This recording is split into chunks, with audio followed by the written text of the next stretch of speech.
Assalamualaikum warahmatullahi wabarakatuh. Waalaikumsalam warahmatullahi wabarakatuh. Alhamdulillah wassalatu wassalamu ala sayyidina Rasulillah sayyidina wa maulana Muhammad ibn Abdullah wa ala alihi wa sahbihi wa mawala. La hawla wa la quwwata illa billah, amma ba'du. Bapak-bapak, ibu-ibu, saudara-saudara kaum muslimin rahimakumullah. Rumah tangga bahagia menurut agama kita. Sebagaimana yang sama kita maklum bahwa manusia hidup memerlukan idola, memerlukan figur-figur yang akan dijadikan contoh di dalam kehidupannya. Sifat ini dinamakan hubbut taklid atau kecenderungan untuk meniru, dan nampak lebih menonjol pada kehidupan anak-anak remaja atau para pemuda. Siapa yang menjadi idolanya, siapa yang menjadi sentral figur dalam kehidupannya, itulah yang akan dijadikannya sebagai contoh. Kalau idolanya adalah Mick Jagger misalnya, maka tentu yang akan dicontohnya adalah Mick Jagger. Mulai gaya rambutnya, gaya pakaiannya, sampai kepada gaya jalan dan hidupnya. Soal pantas atau tidak pantas urusan nomor 16. Yang penting nyontoh dulu. Inilah kecenderungan daripada manusia. Bagi kita umat Islam, contoh ideal, figur sentral yang sepatutnya jadi idola tidak lain adalah junjungan kita Nabi besar Muhammad sallallahu alaihi wasallam. Beliau menjadi contoh dan panutan oleh karena kepribadiannya yang kompleks. Sejak dari seorang pemimpin negara yang adil, sampai kepada seorang jenderal yang gagah berani di medan perang, sampai kepada seorang diplomat yang ulung, pedagang yang jujur, suami yang bertanggung jawab, ayah yang penuh kasih sayang dengan anak-anaknya, dan di dalam keseluruhannya beliau merupakan uswatun hasanah. Termasuk dalam membina rumah tangga bahagia, contoh kita tidak lain adalah rumah tangga beliau. Bagaimana sih rumah tangga Nabi kita itu? Beliau berkata dalam dua kalimat yang singkat tapi punya pengertian yang sangat luas dan dalam tentang rumah tangganya. Beliau mengatakan, baiti jannati, rumah tanggaku adalah sorga bagiku. Satu cerminan yang merupakan refleksi dari keadaan yang membawa kebahagiaan. Padahal sepanjang sejarah yang kita baca, rumah beliau kecil saja. Sarapan pagi pun cuma seteguk air zam-zam, sepotong roti, kadang-kadang sebutir kurma. Tidurnya di atas kain kasar yang separuh jadi selimut, separuh jadi alas tidur. Tetapi di tengah kondisi yang semacam itu, beliau sanggup berkata, baiti jannati, rumah tanggaku adalah surga bagiku. Kenapa kita yang hidup di zaman sekarang, di mana fasilitas sesungguhnya serba lebih menunjang untuk berkata semacam itu, malah kita berkata sebaliknya, baiti nari, rumahku adalah laksana neraka bagiku. Padahal kalau dilihat, rumahnya pun kadang-kadang bertingkat, kendaraan serba berkilat, uang banyak berlipat-lipat, istri pun tak kurang cantik memikat, kadang-kadang jumlahnya 4. Tapi tiap hari kiamat tidak ada ketenangan dan ketentraman di rumah tangga. Saudara hadirin kaum muslimin rahimakumullah, mengapa Rasul sampai mengatakan baiti jannati, rumahku adalah laksana sorga bagiku? Inilah pokok pembicaraan kita pada pertemuan kali ini. Sebagaimana yang kita maklum bahwa nikah dalam pandangan Islam bukan hanya sekedar untuk memenuhi kebutuhan biologis manusiawi, Tidak hanya sekedar untuk memperkembangbiakkan keturunan, dan juga tidak pula untuk memperturutkan hawa nafsu. Lebih daripada sekedar itu, nikah dalam pandangan Islam merupakan ibadah. Oleh karena ibadah, maka seluruh tujuan ibadah, apakah dia bernama solat, apakah dia bernama puasa, zakat, sodako, haji dan lain sebagainya, seluruh daripada tujuan ibadah, target utamanya adalah mardhatillah atau keridhaan daripada Allah Subhanahu wa taala. Kalau nikah itu ibadah, maka sesungguhnya tujuan utama dari pelaksanaan suatu pernikahan tidak lain hanya untuk mencari keridhaan dari Allah Subhanahu wa taala. Bukankah kalau kita tanya tiap orang yang melakukan nikah, kenapa sih kamu nikah dengan dia? Jawabannya bisa macam-macam.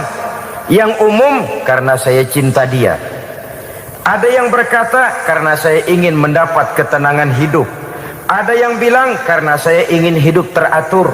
Ada yang mengakui, karena saya ingin dapat keturunan dan lain sebagainya.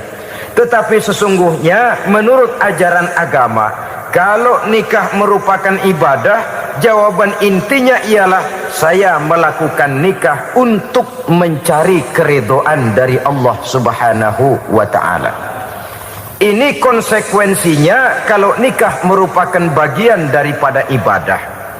Rumah tangga yang didirikan atas dasar mencari keridhaan Allah, maka akan diwarnai oleh nilai-nilai luhur daripada ajaran agama. Tanpa harta orang memang sulit untuk bahagia, tapi harta bukan jaminan orang lalu akan bahagia. Harta pada suatu saat akan berakhir, kecantikan akan berkurang, pangkat dan jabatan akan sampai kepada batasnya. Tetapi agama, keyakinan, nilai-nilai iman, itulah pegangan kita yang kekal dan abadi. Sebab itu dalam surah Ar-Rum ayat ke-21 Allah Subhanahu wa taala menjelaskan, "Wa min ayatihi an khalaqalakum min anfusikum azwajan litaskunu ilaiha wa ja'ala bainakum mawaddatan wa rahmah." Dan di antara tanda-tanda kebesaran Allah, dijadikannya bagimu istri-istrimu dari diri kamu sendiri, litaskunu ilaiha, agar kamu bisa hidup tenang bersamanya, wa ja'ala bainakum mawaddata wa rahmah, dan dijadikannya di antara kamu rasa cinta dan kasih sayang. Umumnya pernikahan terjadi karena mawaddatan wa rahmah ini, cinta dan kasih sayang. Atas dua dasar itulah rumah tangga didirikan orang. Atas dasar itulah seorang laki-laki dan seorang perempuan memadu janji untuk membagi suka dan duka dalam hidup ini secara bersama-sama. Namun kalau kita renungi ayat ini, Allah tidak hanya menjadikan cinta, tapi Allah juga menjadikan kasih sayang. Apa bedanya cinta dan kasih sayang? Apa bedanya mawaddatan warahmah ini? Saudara, mawaddah yang artinya cinta, itu sasarannya biasanya adalah jasmani, kecenderungan biologis. Itu akan berakhir. Orang yang mendirikan rumah tangga cuma karena kecenderungan biologis, cuma karena rasa cinta semata-mata, cinta biasanya terkait kepada keindahan. Betul apa benar? Biasanya orang mudah jatuh cinta kepada sesuatu yang punya nilai keindahan. Makanya anak muda jarang yang jatuh cinta sama nenek-nenek. Cinta selalu memandang segi keindahannya. Ini yang namanya mawaddah. Allah tidak mengingkari itu, silakan. Bahwa manusia secara naluri senang kepada serba keindahan, wajar-wajar saja. Tetapi tidak cuma mawaddah, Allah juga menciptakan rahmah, kasih sayang. Mawaddah mungkin ada akhirnya, tapi rahmah tidak akan pernah ada akhirnya. Kalau mawaddah adalah berkecenderungan kepada biologis, jasmaniah, maka rahmah kecenderungan kepada nilai-nilai rohani, kepribadian, kejiwaan, dan lain sebagainya. Dikala pernikahan di bawah umur 40 tahun mungkin masih banyak mawaddahnya, rasa cintanya. Tapi 40 bahkan 50 tahun ke atas, rasanya orang berumah tangga kalau sudah 50 tahun ke atas itu lebih banyak kasih sayangnya ketimbang cinta-cintaannya. Kalau satu rumah tangga hanya didirikan atas dasar mawaddah saja, atas dasar cinta saja, padahal cinta itu terpaut kepada hal-hal keindahan, keindahan satu saat akan menurun. Ya tentu sebagaimana yang kita maklum bersama-sama, belum punya anak memang cantik. Sudah punya anak, kecantikan mulai menurun.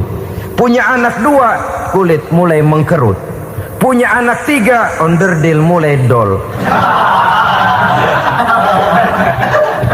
Punya anak 4, apalagi tidak pandai merawat diri, persis dompet tanggung bulan. Kalau rumah tangga didasarkan kepada rupa yang cantik saja, cinta akan bisa berpindah, paling tidak akan berkurang nilainya. Sebab itu Allah tidak hanya menyediakan mawaddah warahmah, dijadikannya di hatimu itu tidak cuma sekedar cinta, tapi juga kasih sayang. Nah, kasih sayang inilah apabila berakar dan berurat dari nilai-nilai keagamaan yang akan menopang jalinan rumah tangga bahagia, mengukuhkan usaha untuk mencapai mardotillah atau keridhaan daripada Allah Subhanahu wa ta'ala. Dengan demikian berumah tangga bukan tujuan. Ini kalau kita lihat dari segi agama. Berumah tangga cuma alat untuk mencapai mardotillah, keridhaan daripada Allah. Seorang suami yang pergi pagi pulang sore peras keringat banting tulang mencari nafkah untuk menghidupi keluarganya, kalau niatnya untuk mardotillah maka pergi usahanya adalah ibadah. Sementara si suami pergi berusaha, istri di rumah mendoakan suaminya, itu juga merupakan bagian daripada ibadah. Marilah kita biasakan membina satu rumah tangga untuk mencapai keridhaan daripada Allah Subhanahu wa ta'ala. Ini motif dasarnya. Karena itu Rasul Anas bin Malik pernah bercerita, bertahun-tahun saya membantu di rumah tangga Rasul.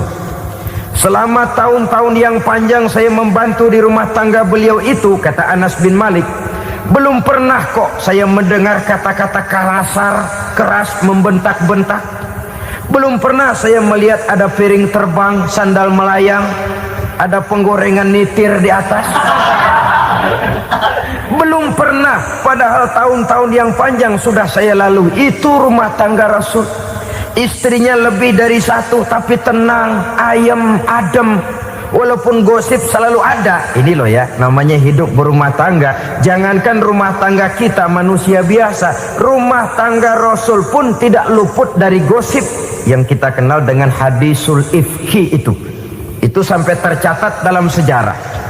Tetapi yang jelas dengan istri yang lebih dari 1, rumah tangganya tenang, tentram, adem. Kita di rumah tangga istri 1, seminggu 7 hari, berantemnya 6 hari. Cuma 1 hari gencatan senjata. Saudara hadirin yang saya muliakan, kalau tujuan rumah tangga adalah mardotillah, apa ciri dari suami istri yang menegakkan rumah tangga untuk mencapai ridho Allah itu?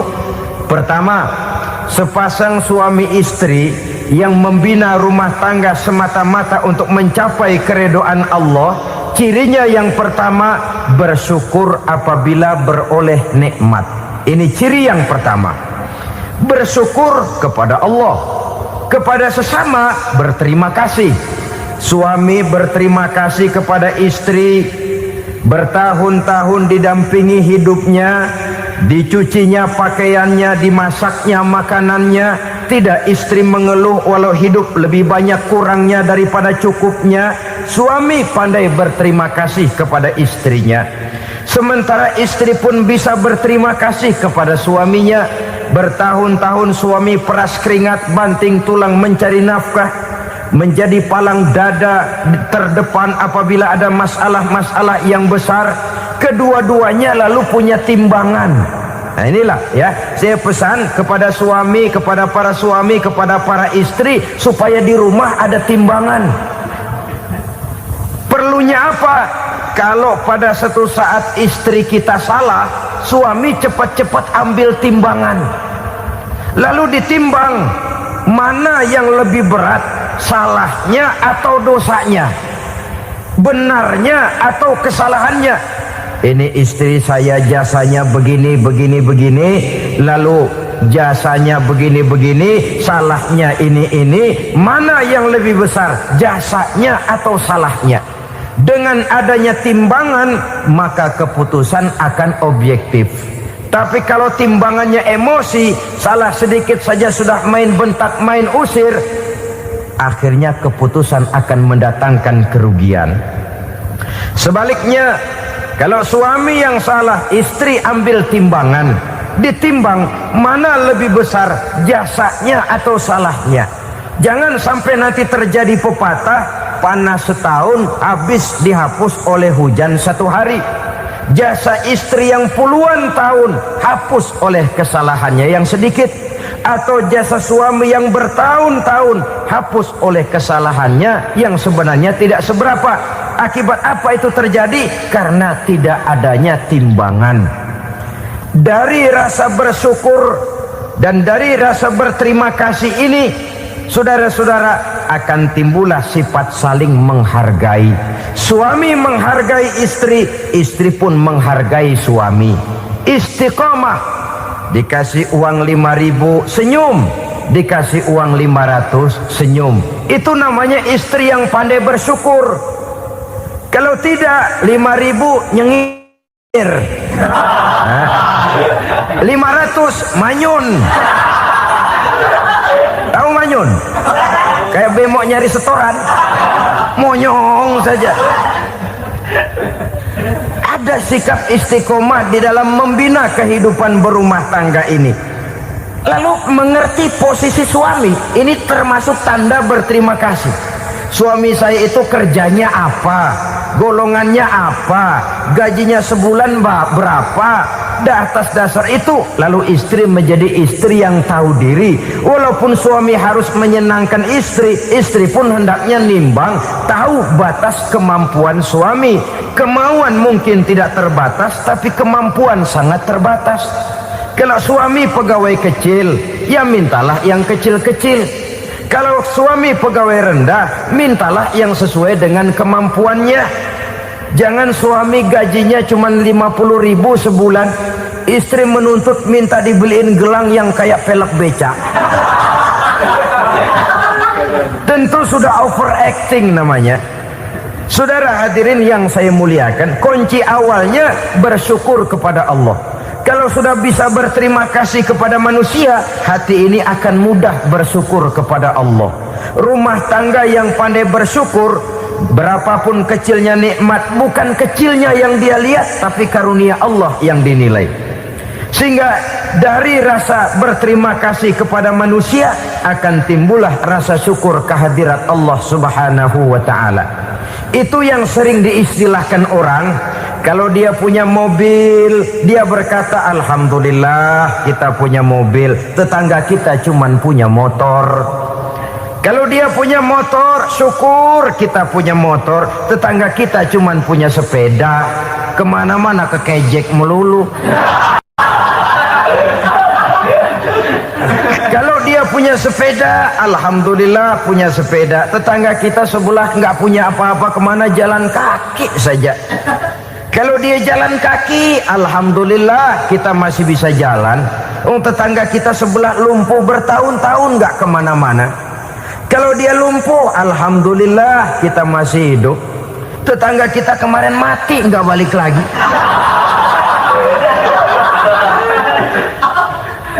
Lalu akan timbul rasa syukur. Tapi kalau sudah lumpuh ngelihat yang bisa jalan ngelihat yang naik sepeda, yang punya sepeda lihat yang punya motor lihat yang punya mobil lihat yang punya pesawat. Kapanlah kita ini pandai bersyukur? Sebab kesenangan seperti pelangi, tidak pernah di atas kepala kita, selalu kelihatannya di atas kepala orang lain.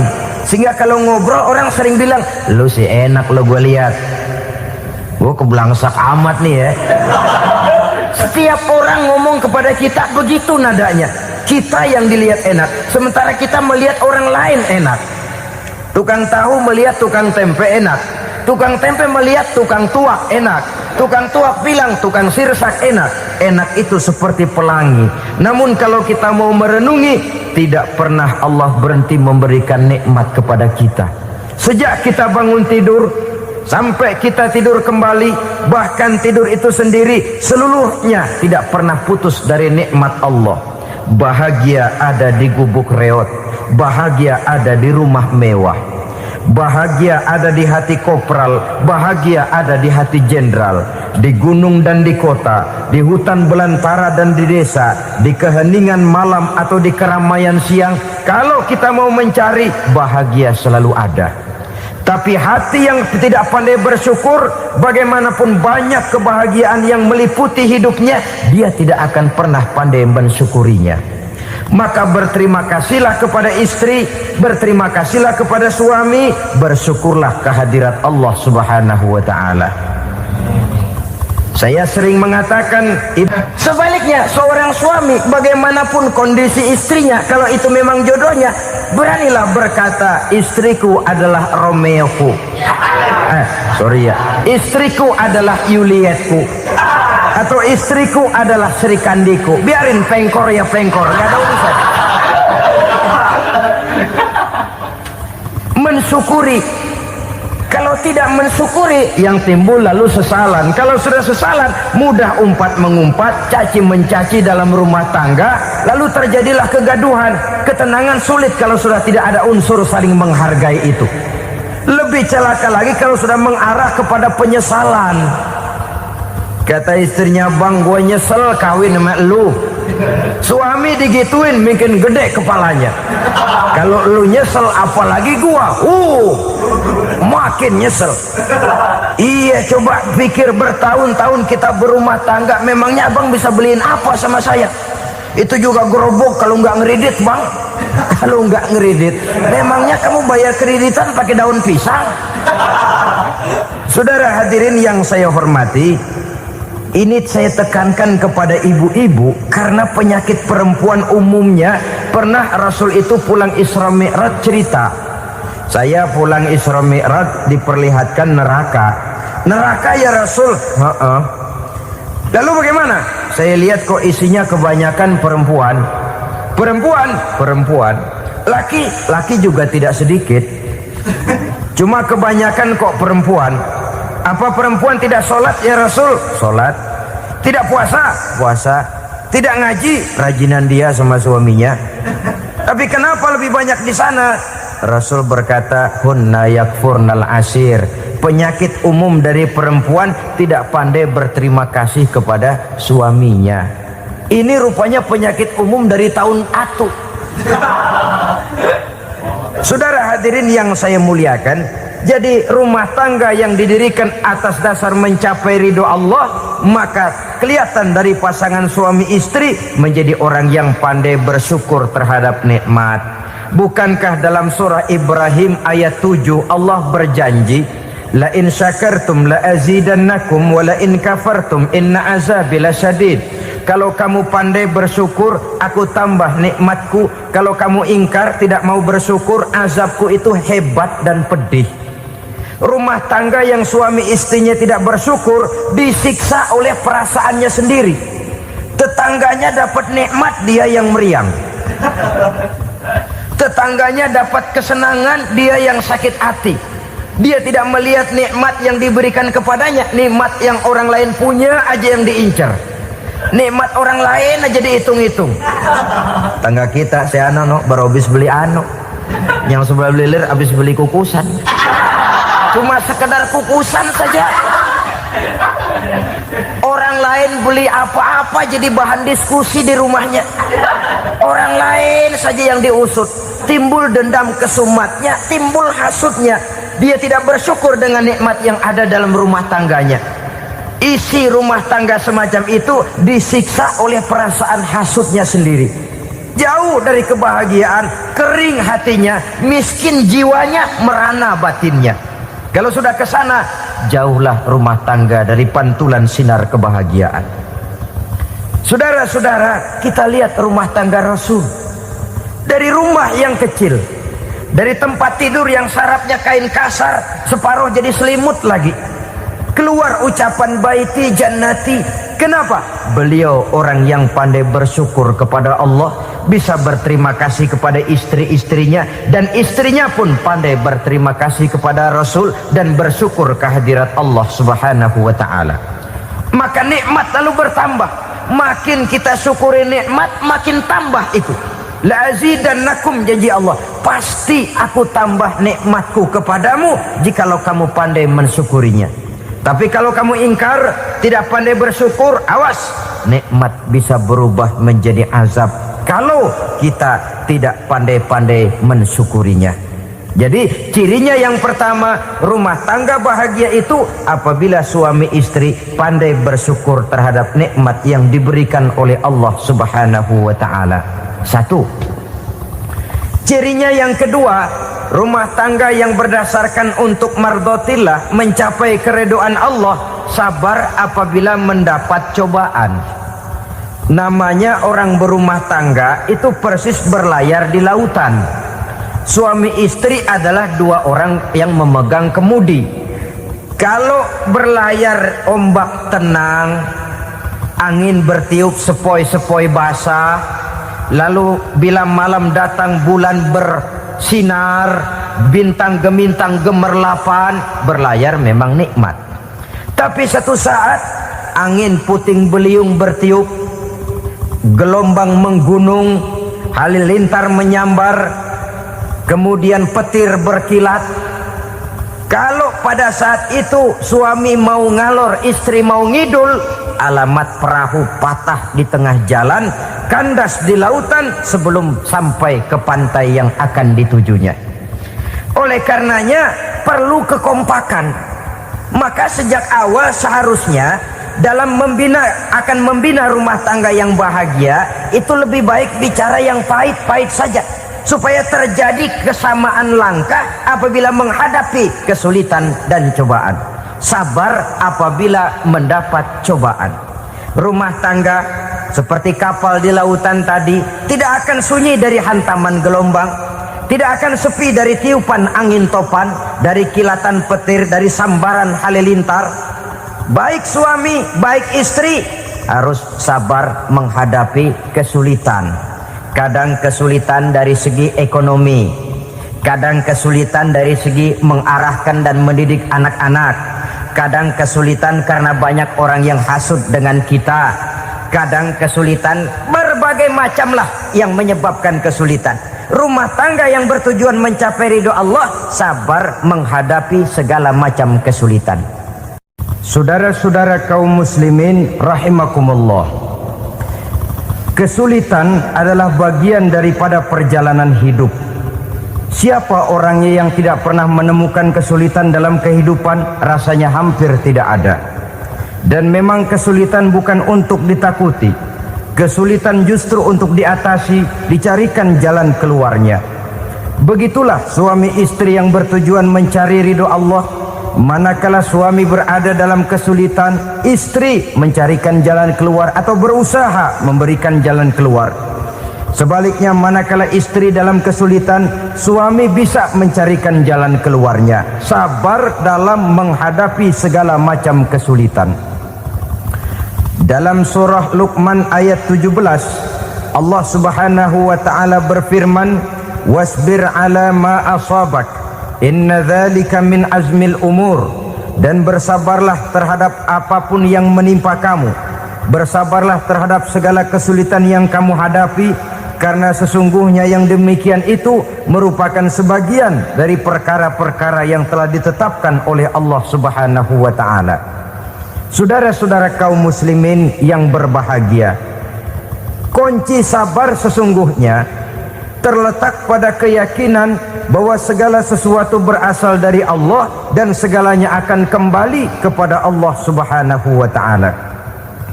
Rumah tangga yang sabar di dalam menghadapi kesulitan-kesulitan biasanya akan lebih mudah mencari jalan keluar. Tapi kalau sedikit kesulitan datang, kita tertimpa oleh kepanikan, oleh kegelisahan, dan oleh ketakutan yang tidak beralasan, maka kesulitan itu bukan saja tidak dapat diatasi, malah rasanya akan menjadi semakin besar di dalam kehidupan kita. Tidak ada rumah tangga yang tidak pernah berhadapan dengan kesulitan, bagaimanapun besarnya rumah tangga itu. Itulah sebabnya kita memerlukan orang lain. Hidup berumah tangga itu seperti orang punya mata. Kalau mata kita kelilipan, kalau mata orang lain kelilipan, gampang kita tiup. Tapi kalau mata kita sendiri yang kena kelilipan, tentu kita memerlukan orang lain untuk meniupnya. Oleh karenanya, suami istri harus saling mencarikan jalan keluarnya. Walaupun kerjanya berbeda, suaminya pergi mencari nafkah, istrinya berdoa di rumah. Kalau perlu melakukan sholat duha, mendoakan agar usaha suaminya dimudahkan, dan begitu selanjutnya. Sehingga dengan adanya kebersamaan, walaupun tidak selalu bersama-sama, maka masing-masing melaksanakan tugas dengan tenang dan merasa yang satu berbuat untuk kepentingan yang lain. Inilah cirinya yang kedua, sabar bila mendapat dan berhadapan dengan segala macam kesulitan. Kadang orang mendapat kesulitan itu berkeluh kesah. Bukan berkeluh kesah, tapi mencari jalan keluar dan mengambil hikmah yang ada di dalamnya apa.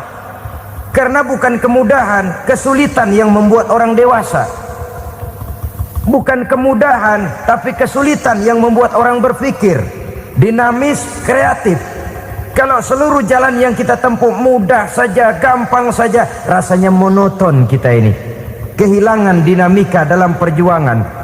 Kesulitan yang membuat orang matang, kesulitan yang menempa kepribadian untuk lebih dewasa menghadapi bahtera kehidupan, membuat pandangan makin arif, wawasan makin luas, dan analisa semakin tajam.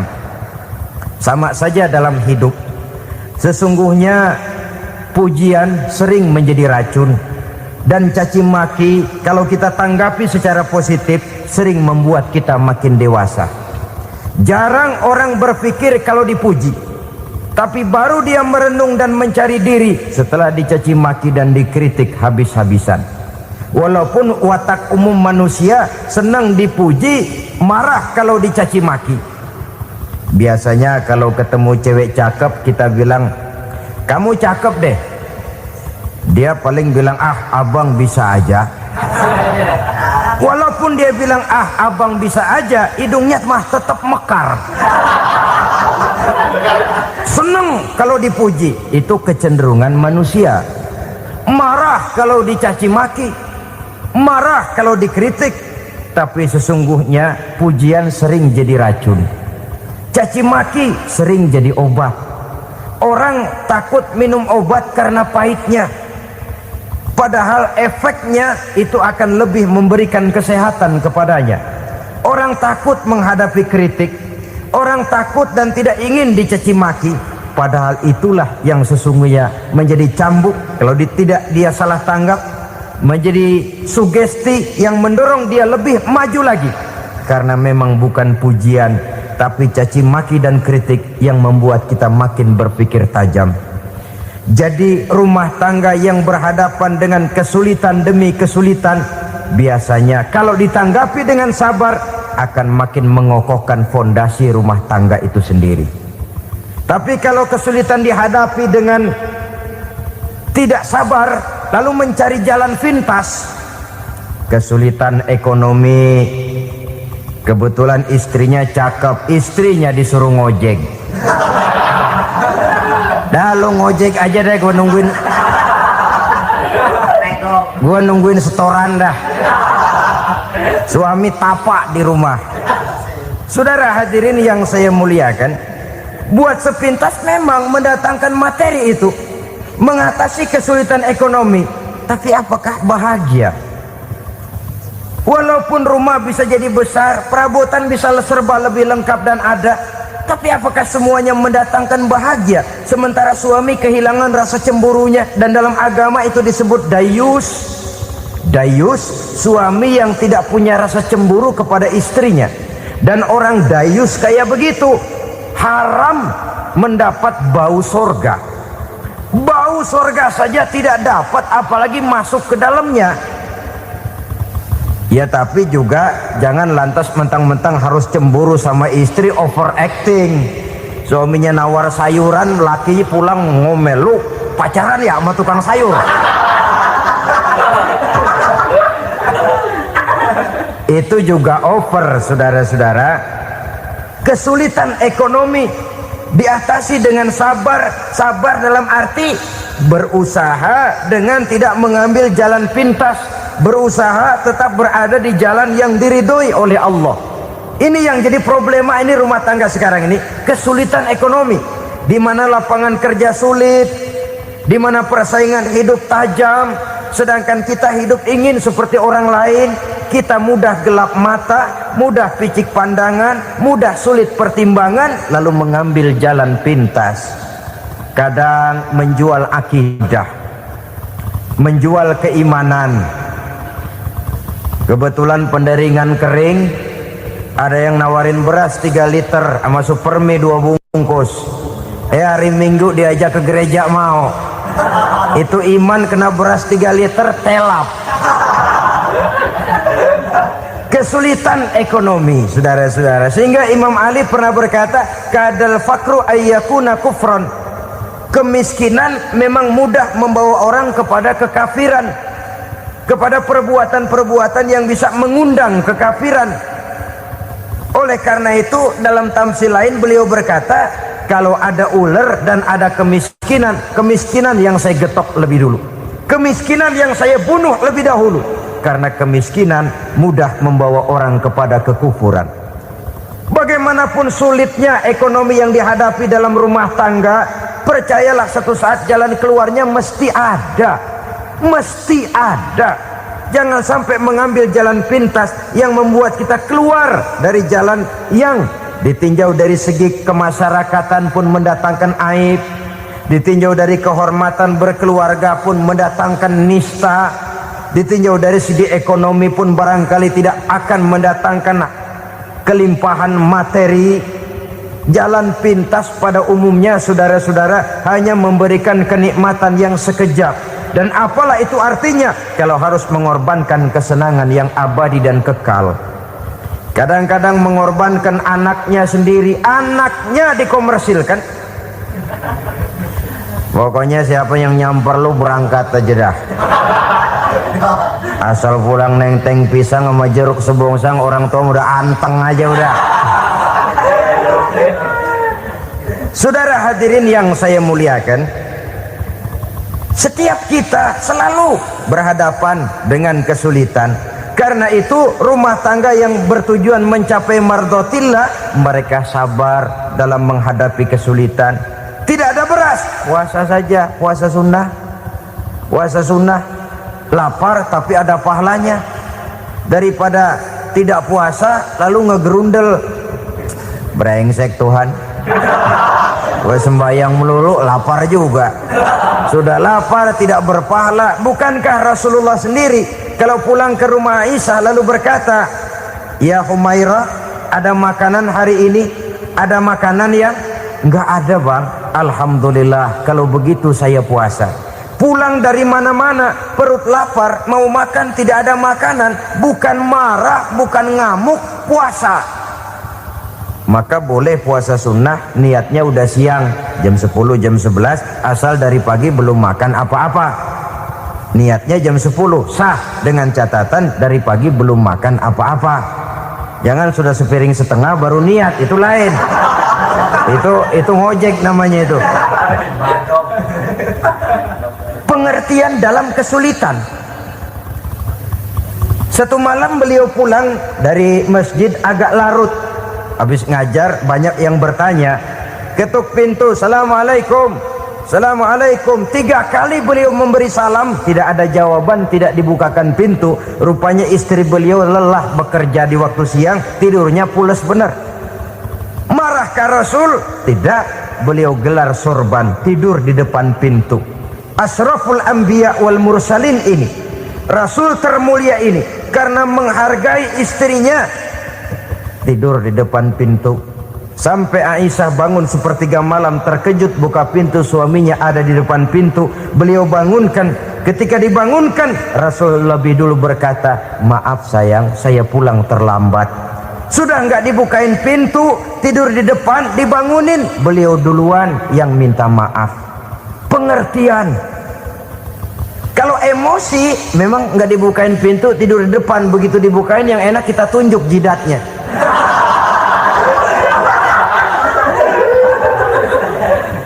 Saudara hadirin yang saya muliakan, kesulitan di dalam kehidupan merupakan bagian daripada kehidupan. Bukan untuk ditakuti, tapi untuk diatasi. Bukan untuk dihindarkan, tapi dicarikan jalan keluarnya.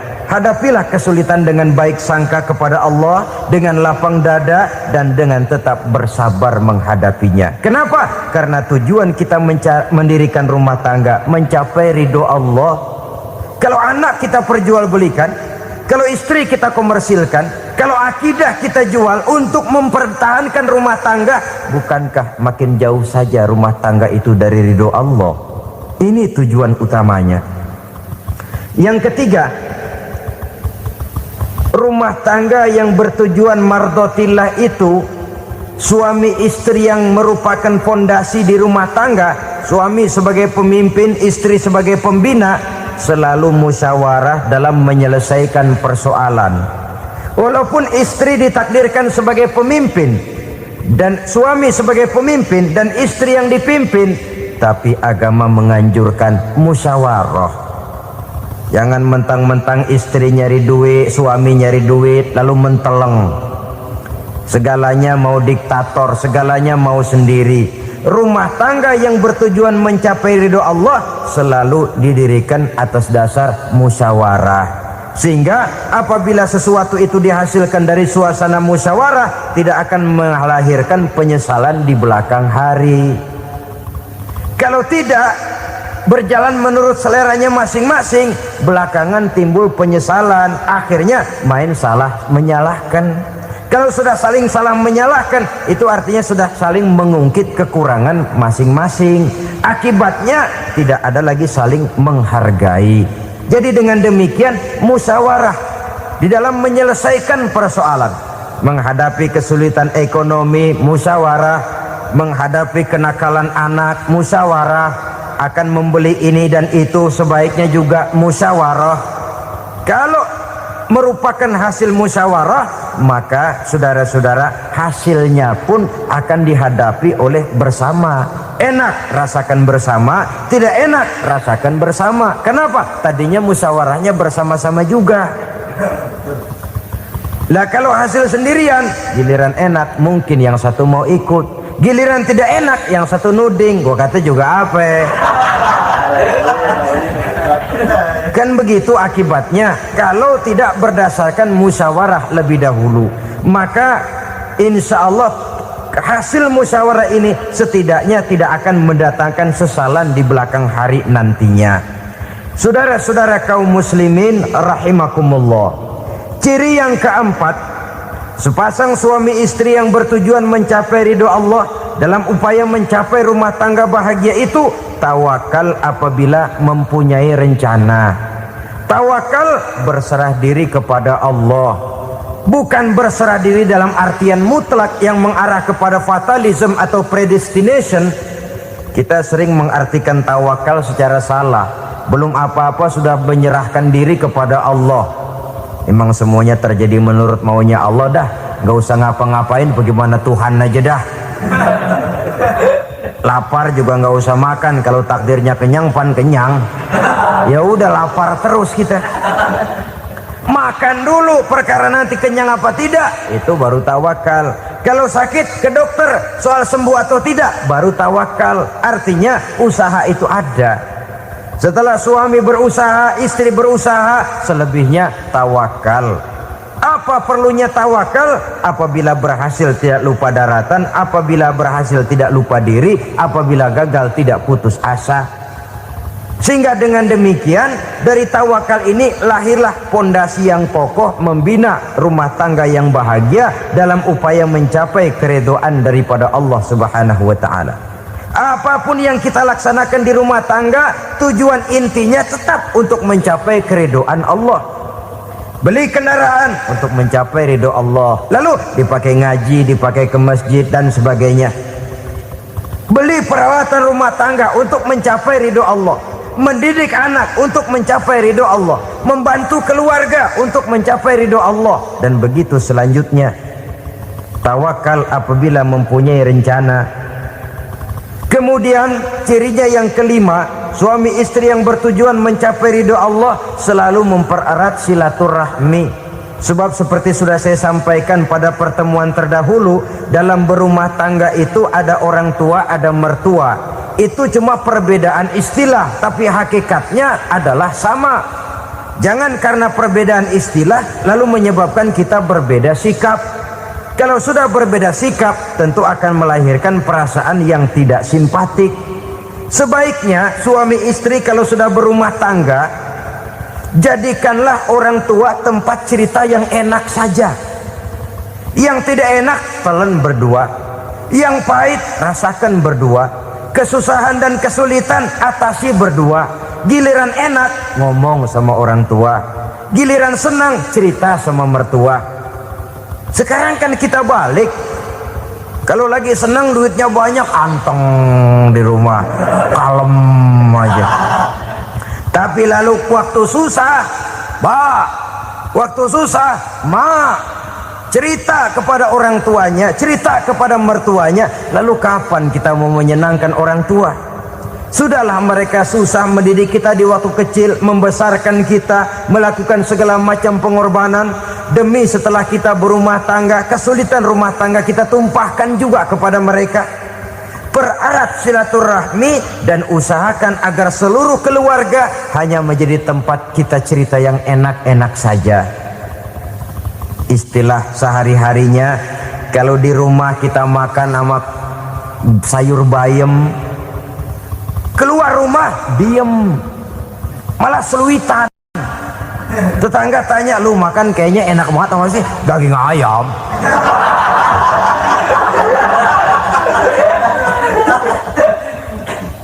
Lalu tetangga kan akan berbisik, itu makannya tuh orang enak bener ya, rumah tangganya tiap hari makan sama daging ayam. Biarlah paling kurang itu jadi doa, daripada kita makan sama kangkung lalu ribut ngomel di mana-mana. Gua kesel banget sama bini gua. Di warung ceritanya lagi. Kenapa? Saban sari gue direbusin kangkung mulu. Brengsek. Di warung cerita ada RT, ada RW. Gara-gara makan sama kangkung se-RT tahu. Akhirnya mungkin kalau kita berangkat orang hitung dari jauhan. Lihat, kangkung liwat.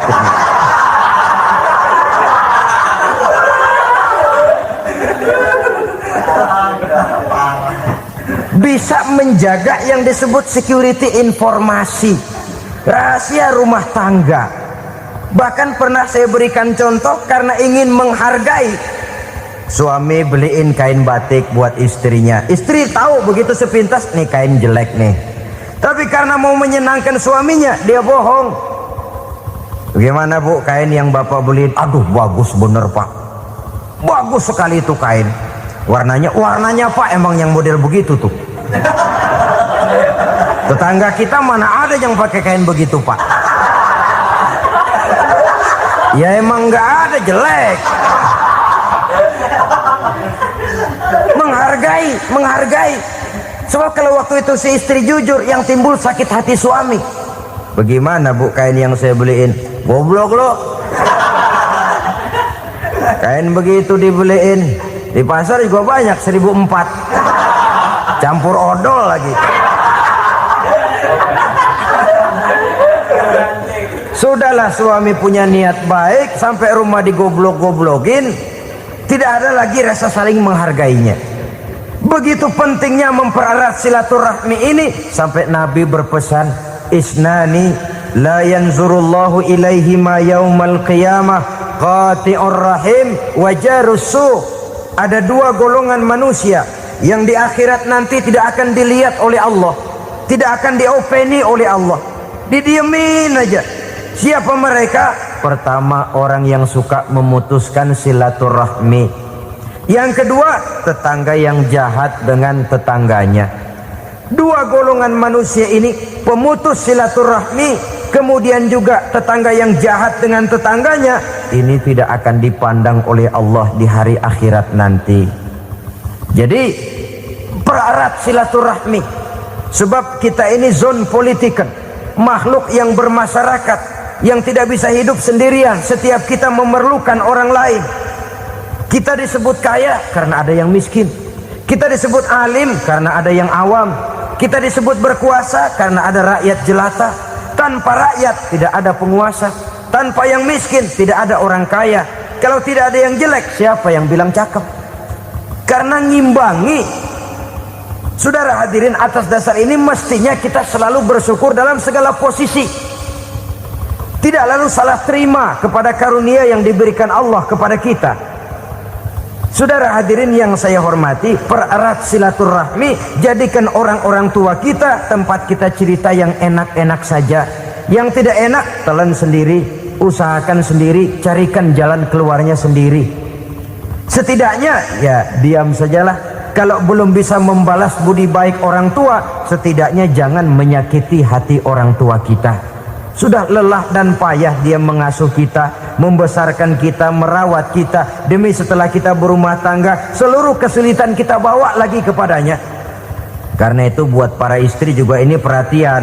Kalau dimarahi suami, jangan cepat-cepat pulang ke rumah orang tuanya. Nggak boleh diomelin dikit, main buntal aja.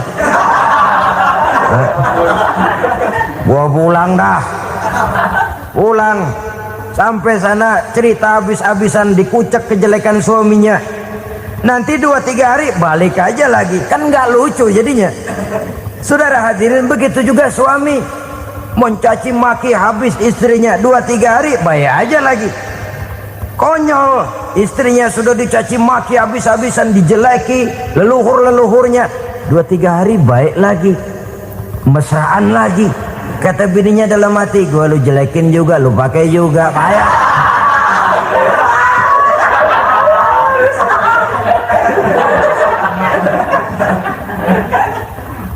Saudara hadirin yang saya muliakan, itulah sebabnya pada awal tadi saya katakan perlunya kita mempunyai timbangan baik sebagai suami maupun sebagai istri. Nah, dari mempererat silaturahmi ini akan terjalin rasa kekeluargaan. Maka tradisi arisan keluarga itu bagus sesungguhnya untuk mempererat silaturahmi. Cuma celakanya bukan silaturahmi yang jadi tujuan, arisannya itu yang jadi tujuan. Akibatnya apa? Kalau belum narik mah semangat banget datang dah. Begitu udah narik aja udahan. Itu celakanya. Akhirnya silaturahminya jadi nomor 2, arisan semata-mata yang menjadi tujuan. Sesungguhnya itu bagus untuk mempererat silaturahmi. Karena kalau kita dengan kita sesama saudara sudah tidak saling mau mengenal, bagaimana dengan anak-anak kita? Bagaimana dengan cucu-cucu kita? 2-3 generasi yang akan datang tentu akan lebih saling tidak mengenal lagi. Baiklah ya, yang keenam, suami istri yang bertujuan untuk mencapai keridhaan Allah itu selalu berusaha tolong menolong di dalam kebajikan. Sebab Allah pesankan itu di dalam Al-Maidah ayat 6, wa ta'awanu 'alal birri wat taqwa wa la ta'awanu 'alal itsmi wal 'udwan. Bertolong-tolonganlah kamu di dalam kebaikan, di dalam bertakwa kepada Allah. Jangan bertolong-tolongan di dalam maksiat, di dalam dosa, dan di dalam usaha yang menimbulkan permusuhan.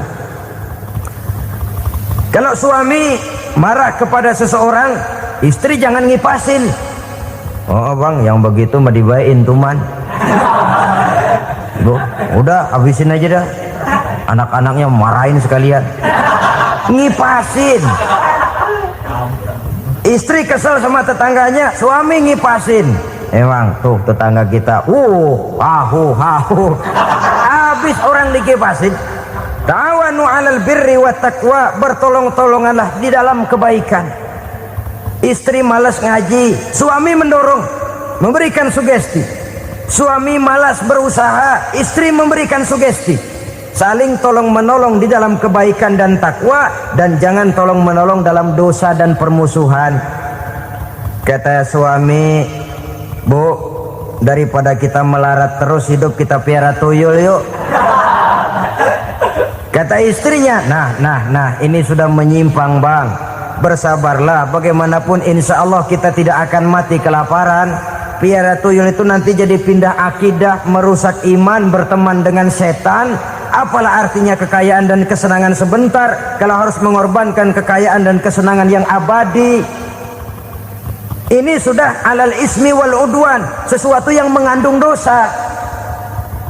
Saudara hadirin yang saya hormati, kemudian yang keenam, berbaik sangka. Baik suami maupun istri sama-sama saling berbaik sangka. Suami melepas istri, istri melepas suami dengan hati yang ikhlas. Suami meninggalkan istri di rumah dengan jiwa yang bersih dan rasa yang aman. Ada rasa baik sangka, dan ini modal dasar. Kalau sudah dilandasi oleh buruk sangka, tentu yang lahir nanti adalah perasaan-perasaan yang tidak baik. Akibatnya sangat tidak menguntungkan. Inilah beberapa ciri dari rumah tangga yang didirikan atas dasar mardhatillah, mencapai keridhaan dari Allah. Nanti akan menyusul tujuan berikutnya, diantaranya mendapat keturunan, diantaranya lagi mendatangkan gairah untuk lebih berusaha mencari rezeki karena sudah merasa punya tanggung jawab berupa anak dan istri. Mempererat silaturahmi. Itu cuma tujuan-tujuan sekundernya saja. Tujuan primernya kita melakukan suatu nikah untuk mencapai keridhaan dari Allah Subhanahu wa ta'ala. Silakan punya istri cantik, kaya, tapi tujuan utamanya kita membina rumah tangga untuk mencapai ridho dari Allah. Karena itu dasarnya mawaddatan warahmah. Jangan cuma cinta, tapi juga kasih sayang. Cinta, kecenderungan kepada jasmani akan berakhir, tapi kasih sayang, kecenderungan kepada rohani, makin tua malah makin erat, makin tua malah makin mesra. Sehingga kadang kita menampak kakek-kakek dan nenek-nenek lagunya kayak pengantin baru. Apa cinta-cintaan? Tidak. Bagaimana kakek-kakek sama nenek-nenek harus bilang I love you? Yang masih ada itu waktu itu mawaddah, kasih dan sayang. Itu yang akan kekal, itu yang akan abadi. Tanpa materi orang sulit untuk bahagia, tapi materi semata bukan jaminan orang untuk bahagia. Nah, ciri yang terakhir dari rumah tangga yang bertujuan mencapai ridho Allah, sinar agama kelihatan di dalamnya. Baik suami maupun istri sama-sama orang yang taat melaksanakan ajaran agama. Saudara, mudah-mudahan walaupun singkat dapat menjadi sumbangan moral dalam kita mewujudkan rumah tangga yang bahagia menurut contoh yang diberikan oleh Rasulullah Sallallahu Alaihi Wasallam. Terima kasih atas perhatian saudara. Mohon maaf atas segala kekurangan. Usikum wa nafsi bitaqwallah. Wassalamualaikum warahmatullahi wabarakatuh.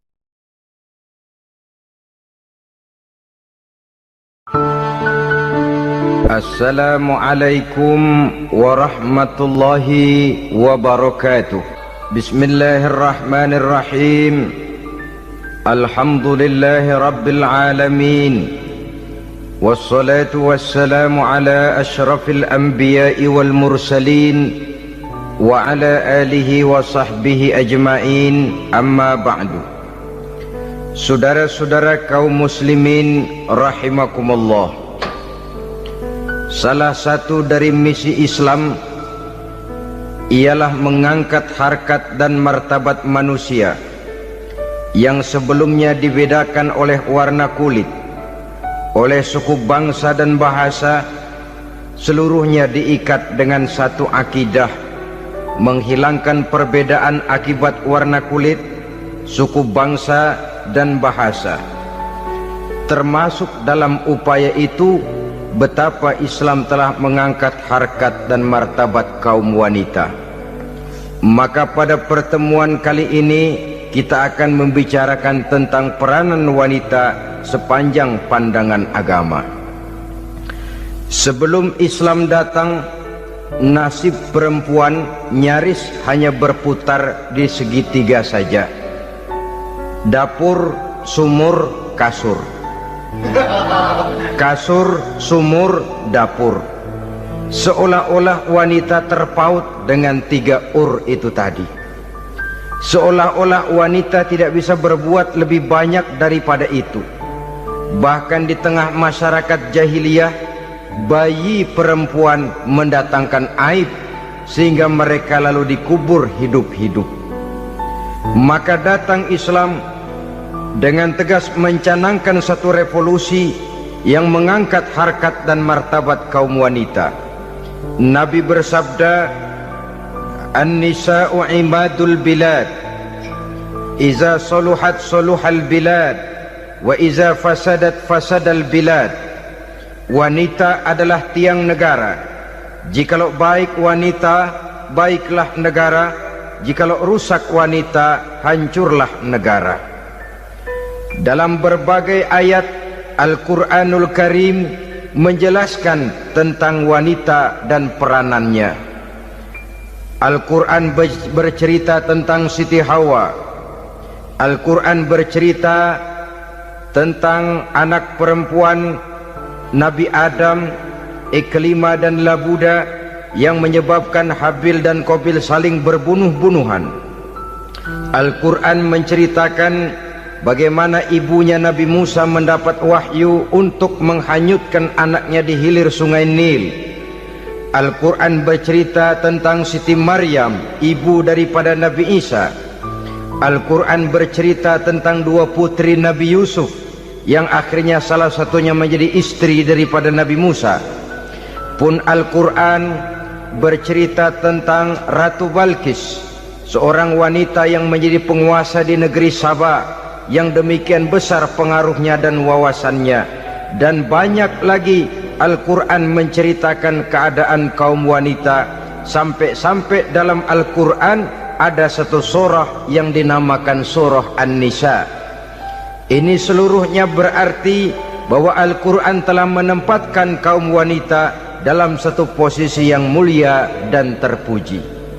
Al-Quran memberikan emansipasi, bahwa wanita berhak mengejar kemajuan sebagaimana halnya kaum laki-laki. Tetapi sungguh pun demikian, Al-Quran tetap memberikan batasan-batasan sepanjang emansipasi itu tidak bertentangan dengan kodrat kewanitaan itu sendiri. Kalau persamaan dan kemajuan, kalau emansipasi dan hak asasi sudah tidak sesuai lagi dengan kodrat kewanitaan, pada akhirnya bukan mengangkat harkat dan martabat kaum wanita, justru malah merendahkan derajat dan martabat kaum wanita itu sendiri. Seperti sebagian besar wanita ini, mereka berteriak menuntut tentang persamaan hak, tapi mereka melupa apa batasan daripada persamaan hak itu sendiri. Sesungguhnya Islam dengan segala konsepsinya yang mengangkat martabat kaum wanita itu, memberikan keleluasaan kepada kaum wanita untuk maju bersama laki-laki sepanjang tidak menginjak-injak kodrat kewanitaan itu sendiri. Kalau sudah sampai kepada menginjak kodrat kewanitaan, maka akan merendahkan martabat kaum wanita. Sebab apa? Secara fisik dan psikis, agaknya memang laki-laki sudah ditakdirkan oleh Allah untuk menjadi pembimbing bagi kaum wanita. Walaupun tidak tertutup kemungkinan wanita tampil sebagai pemimpin, tetapi dari segi fisik biologis misalnya, laki-laki itu diciptakan kekar, kuat untuk memikul dan melaksanakan tugas-tugas yang berat. Sedangkan perempuan pada umumnya adalah lembut, ayu, lemot, denok, geboy dan lain sebagainya. Maka kalau kita baca sejarah, Allah itu belum pernah mengutus rasul perempuan, semua rasul laki-laki. Sebab apa? Secara fisik biologis tugas kerasulan lebih dimungkinkan oleh seorang laki-laki. Tugas rasul itu berat, kadang-kadang perang, dicaci maki, berhadapan dengan ujung tombak, ujung pedang dan lain sebagainya. Makanya seluruh rasul laki-laki, dan Allah belum pernah mengutus rasul perempuan. Dari segi lain, perempuan itu banyak terhalang untuk melaksanakan ajaran agama. Misalnya 1 minggu dalam sebulan perempuan itu terkena cuti khusus, mengalami masa menstruasi, tidak sholat, tidak puasa, tidak melaksanakan ajaran agama yang tidak dibolehkan pada saat menstruasi itu. Kalau ada rasul perempuan, lalu saat malaikat akan menyampaikan wahyu, kebetulan rasulnya sedang wah, itu bisa balik lagi malaikat Jibril ke langit itu. Mau turun nyampein wahyu, balik lagi ke atas, ditegur, kenapa balik lagi Jibril? Rasulnya lagi head.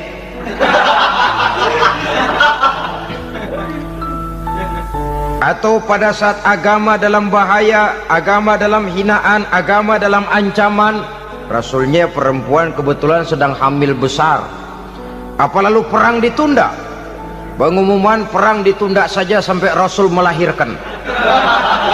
Tentu lebih tidak mungkin lagi. Secara fisik biologis laki-laki lebih memungkinkan untuk melaksanakan tugas kerasulan ini. Maka seluruh rasul yang diutus Allah adalah laki-laki. Saudara hadirin yang saya muliakan, sungguh pun demikian, Islam itu mengangkat martabat wanita sedemikian tinggi sebagai tiang negara yang menentukan jatuh dan bangunnya negara, yang ikut mewarnai bahkan menjadi warnanya suatu negara. Walaupun peranannya memang tidak begitu kelihatan, tapi sesungguhnya amat sangat menentukan. Oleh karenanya, secara umum emansipasi yang digariskan oleh Islam, emansipasi yang tidak bertentangan dengan kodrat kewanitaan di berbagai aspek kehidupan. Kalau sekarang emansipasi ini kelihatannya sudah salah pasang, salah kaprah. Bahkan belum lama kita menyaksikan bagaimana ada binaragawati. Di zaman sekarang perempuan sudah mulai angkat besi. Saya mulai mikir, kalau perempuan sudah pada angkat besi, ini sudah tanda suaminya udah dekat dibanting-bantingin ini. Tahun-tahun mendatang mungkin akan menyusul perempuan mulai narik becak.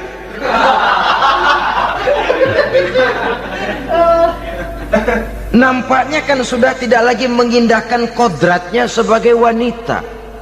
Ada olahraga yang hanya pantas dikerjakan oleh laki-laki. Oleh karena itu pada kesempatan ini kita akan mencoba melihat peranan wanita dari berbagai dimensinya. Yang pertama, peranan wanita sebagai istri.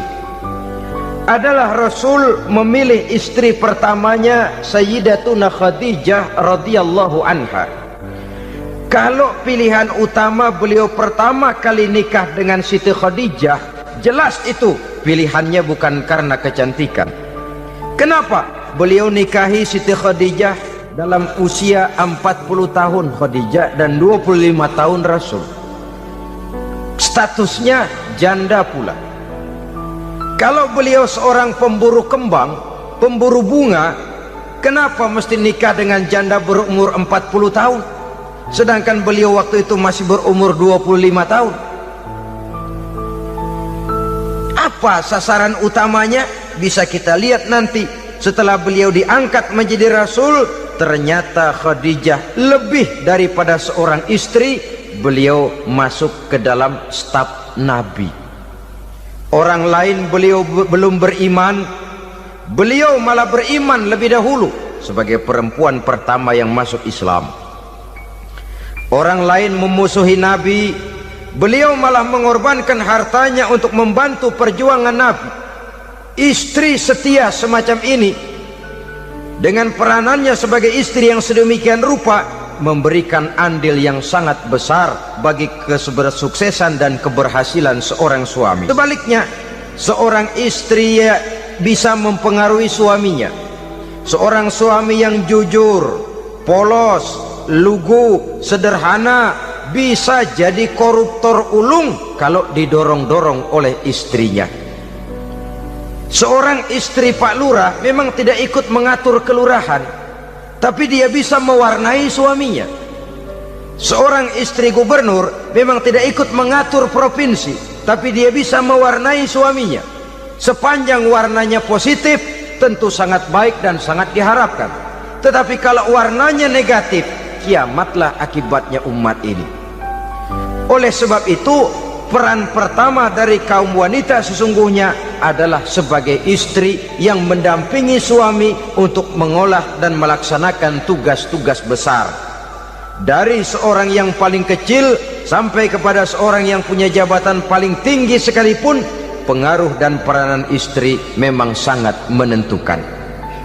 Saudara hadirin kaum muslimin rahimakumullah, itulah sebabnya Nabi menikah dengan Siti Khadijah. Dan lebih dari itu, sebelum menikah dengan Nabi, Siti Khadijah itu sudah terkenal sebagai pengusaha wanita, business girl kalau bahasa sekarang ini. Bahkan jaringan-jaringan bisnisnya tidak hanya Mekah saja, tidak hanya antar kota, bahkan sudah antar negara, dari Mekah ke Syam, dari Mekah ke Madinah dan lain sebagainya, yang bahkan kita tahu Rasul pada mulanya pun ikut membantu perdagangannya Siti Khadijah radhiyallahu anha ini. Jadi kalau bercermin dari karier Siti Khadijah, boleh saja wanita bergerak di bidang bisnis, asal memang profesi, bukan karena dengan senjata dan modal kecantikan lalu membujuk dan merayu orang sampai telap sehingga bisnisnya berjalan lancar dengan jalan menjual kecantikannya. Tidak, bergerak di bidang bisnis yang memang profesinya di situ. Tidak ada salahnya. Bisa saja perempuan menjadi business girl seperti yang dicontohkan oleh Siti Khadijah radhiyallahu anha ini. Sebab itu, kontes-kontesan yang hanya bertitik kepada rupa yang ayu saja, rupa yang cantik saja, sesungguhnya bukan hanya tidak bermanfaat, tapi saya pikir juga sangat tidak mendidik. Yang mengajar anak-anak remaja putri kita untuk berlomba-lomba hidup dalam kepalsuan. Alis mata palsu, hidung pesek dimancungin palsu, operasi plastik. Alis matanya dikerik, bikin yang palsu. Tai lalat lagi bikin yang palsu. Gincu bibir dimerahin, palsu. Seluruhnya hidup dalam kepalsuan. Akan lebih baik kalau kita ini misalnya mengadakan kontes yang menitik beratkan kepada ketinggian IQ, kecerdasan, kemampuan, skill, keahlian dan kemampuan. Tidak hanya dititik beratkan kepada rupa yang ayu dan cantik semata-mata. Sebab di samping manfaatnya diragukan, juga sangat tidak mendidik buat generasi yang akan datang. Terutama ibu-ibu, peran utama wanita sesungguhnya adalah sebagai istri mendampingi suami dalam melaksanakan tugas-tugas besar. Satu hari, serombongan ibu-ibu pernah datang menghadap Rasul mengajukan satu resolusi, protes kalau bahasa kita sekarang. Ya Rasul, ada apa bu? Kalau laki-laki sih enak. Enak bagaimana? Iya, kalau orang laki-laki sholat, perempuan sholat. Laki-laki puasa, perempuan puasa. Laki-laki pergi haji, perempuan pergi haji. Laki-laki menuntut ilmu, perempuan bisa menuntut ilmu. Tapi kalau laki-laki pergi jihad, perang membela agama, kami perempuan tidak bisa ikut jihad perang di medan pertempuran. Padahal pahala jihad sangat besar dan kami ingin mendapat pahala jihad. Tidak adil kalau begini ya Rasul, izinkan kami pergi jihad. Ini perempuan di zaman Rasul, kalau ada kebaikan tidak bisa ikut, rasanya rugi bukan main, lalu protes. Apa jawab Rasul? Beliau senyum. Ibu-ibu jangan khawatir, walaupun ibu-ibu tidak maju ke medan perang, ada ibadah yang pahalanya sama dengan pahala jihad itu. Apa ya Rasul? Beliau menjawab, jihadukunna fi baitikunna. Jihadnya ibu-ibu, jihadnya kaum wanita adalah di rumah tangganya sebagai istri. Memasak makanan suaminya, mencuci pakaian istrinya, mengasuh, merawat dan membesarkan anak-anaknya, itu seluruhnya bagian daripada ibadah yang pahalanya tidak kurang dengan pahala jihad. Kenapa? Al-Quran itu memberikan sesuatu sesuai dengan kedudukannya. Kalau perempuan pergi perang jihad membela agama, musuhnya laki semua, kayak apa perangnya? Itu musuhnya bisa nggak mau pakai pedang, perangnya udah gulat aja udah. Sehingga Rasul lalu memberikan satu jalan keluar yang membuat wanita-wanita itu lega. Jihadukunna fi baitikunna. Ibu-ibu sih tidak usah khawatir, jihad ibu adalah di rumah tangga ibu-ibu semua. Sejak bangun tidur sampai tidur kembali, nyaris kaum ibu itu 24 jam pekerjaannya. Sebagai istri, dia melaksanakan jihad di rumah tangganya. Peranan wanita yang pertama adalah sebagai istri, yang walaupun tidak kelihatan dan menonjol seperti halnya laki-laki, tapi sangat mewarnai, bahkan menjadi warna dari tugas apapun yang dihadapi oleh suaminya. Dulu ada seorang orator, kalau pidato hebat bukan main. Kalau dia bernada gembira, semua orang senyum. Kalau dia bercerita tentang sesuatu yang sedih, satu masjid orang nangis. Orang tanya kepadanya, Pak, bisa pidato begitu hebat, siapa yang bikin? Ya saya sendiri. Istrinya dari belakang bilang, tidak, yang bikin pidatonya hebat saya. Kata suaminya, mana bisa, saya, kata istrinya. Kalau saudara tidak percaya, tunggu Jumat depan, dia khutbah Jumat, saya akan bikin khutbahnya tidak hebat, kata istrinya. Sudah hari Rebo, siap-siap mau bikin konsep khutbah, baru mau nulis, datang istrinya, bang tolong pegangin anak, saya mau ke warung. Mau bikin konsep lagi, kata istrinya, bang tolong ini, tolong itu, tolong ini. Sampai mau berangkat khutbah Jumat, khutbah belum selesai dibikin. Begitu naik mimbar, kehabisan bahan. Sudah 10 menit masih ama ba'du.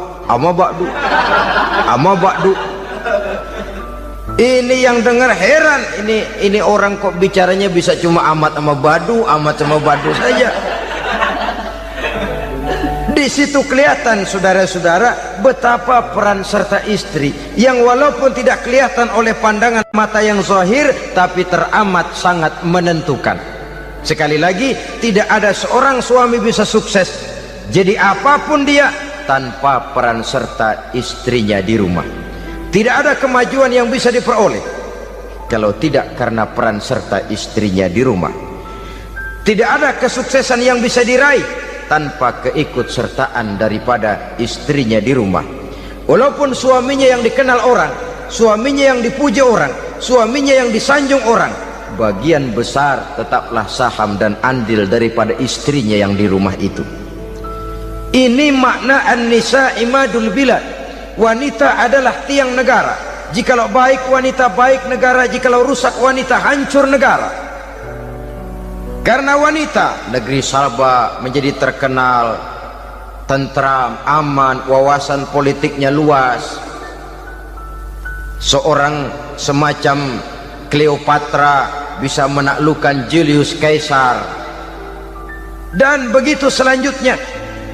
Banyak cerita-cerita betapa wanita yang berperan di belakang layar ini bahkan bisa menggoyangkan negara. Bahkan yang paling dekat saja contoh dengan kita, Senator Gary Hart. Saudara masih dengar tentu itu, betapa harus terpaksa mengundurkan diri dari pencalonan presiden Amerika karena kasusnya dengan Donna Rice itu, dengan hostess itu. Betapa di sini seorang perempuan atau seorang wanita sanggup membongkar seseorang yang punya masa depan ceria untuk menuju kursi kepresidenan dari suatu negara adidaya seperti Amerika, bisa gagal berantakan karena skandalnya itu. Apa penyebabnya? Wanita. Tapi wanita juga bisa menyebabkan menjadi cambuk majunya laki-laki. Wanita juga bisa menghancurkan dan mengubur laki-laki. Saudara hadirin yang saya muliakan, ia memang kelihatannya makhluk yang lemah, tapi di balik kelemahannya itu sesungguhnya dia bisa menelan laki-laki yang bagaimanapun besarnya. Saudara-saudara kaum muslimin rahimakumullah, terutama ibu-ibu yang saya hormati, jadi peranan yang pertama wanita sebagai seorang istri. Yang kedua, wanita sebagai ibu. Ini juga sangat besar pengaruhnya dalam membentuk generasi masa yang akan datang. Bapak oleh karena kesibukan tugasnya tentu lebih banyak di luar rumah. Yang nyaris 24 jam di rumah itu ibu.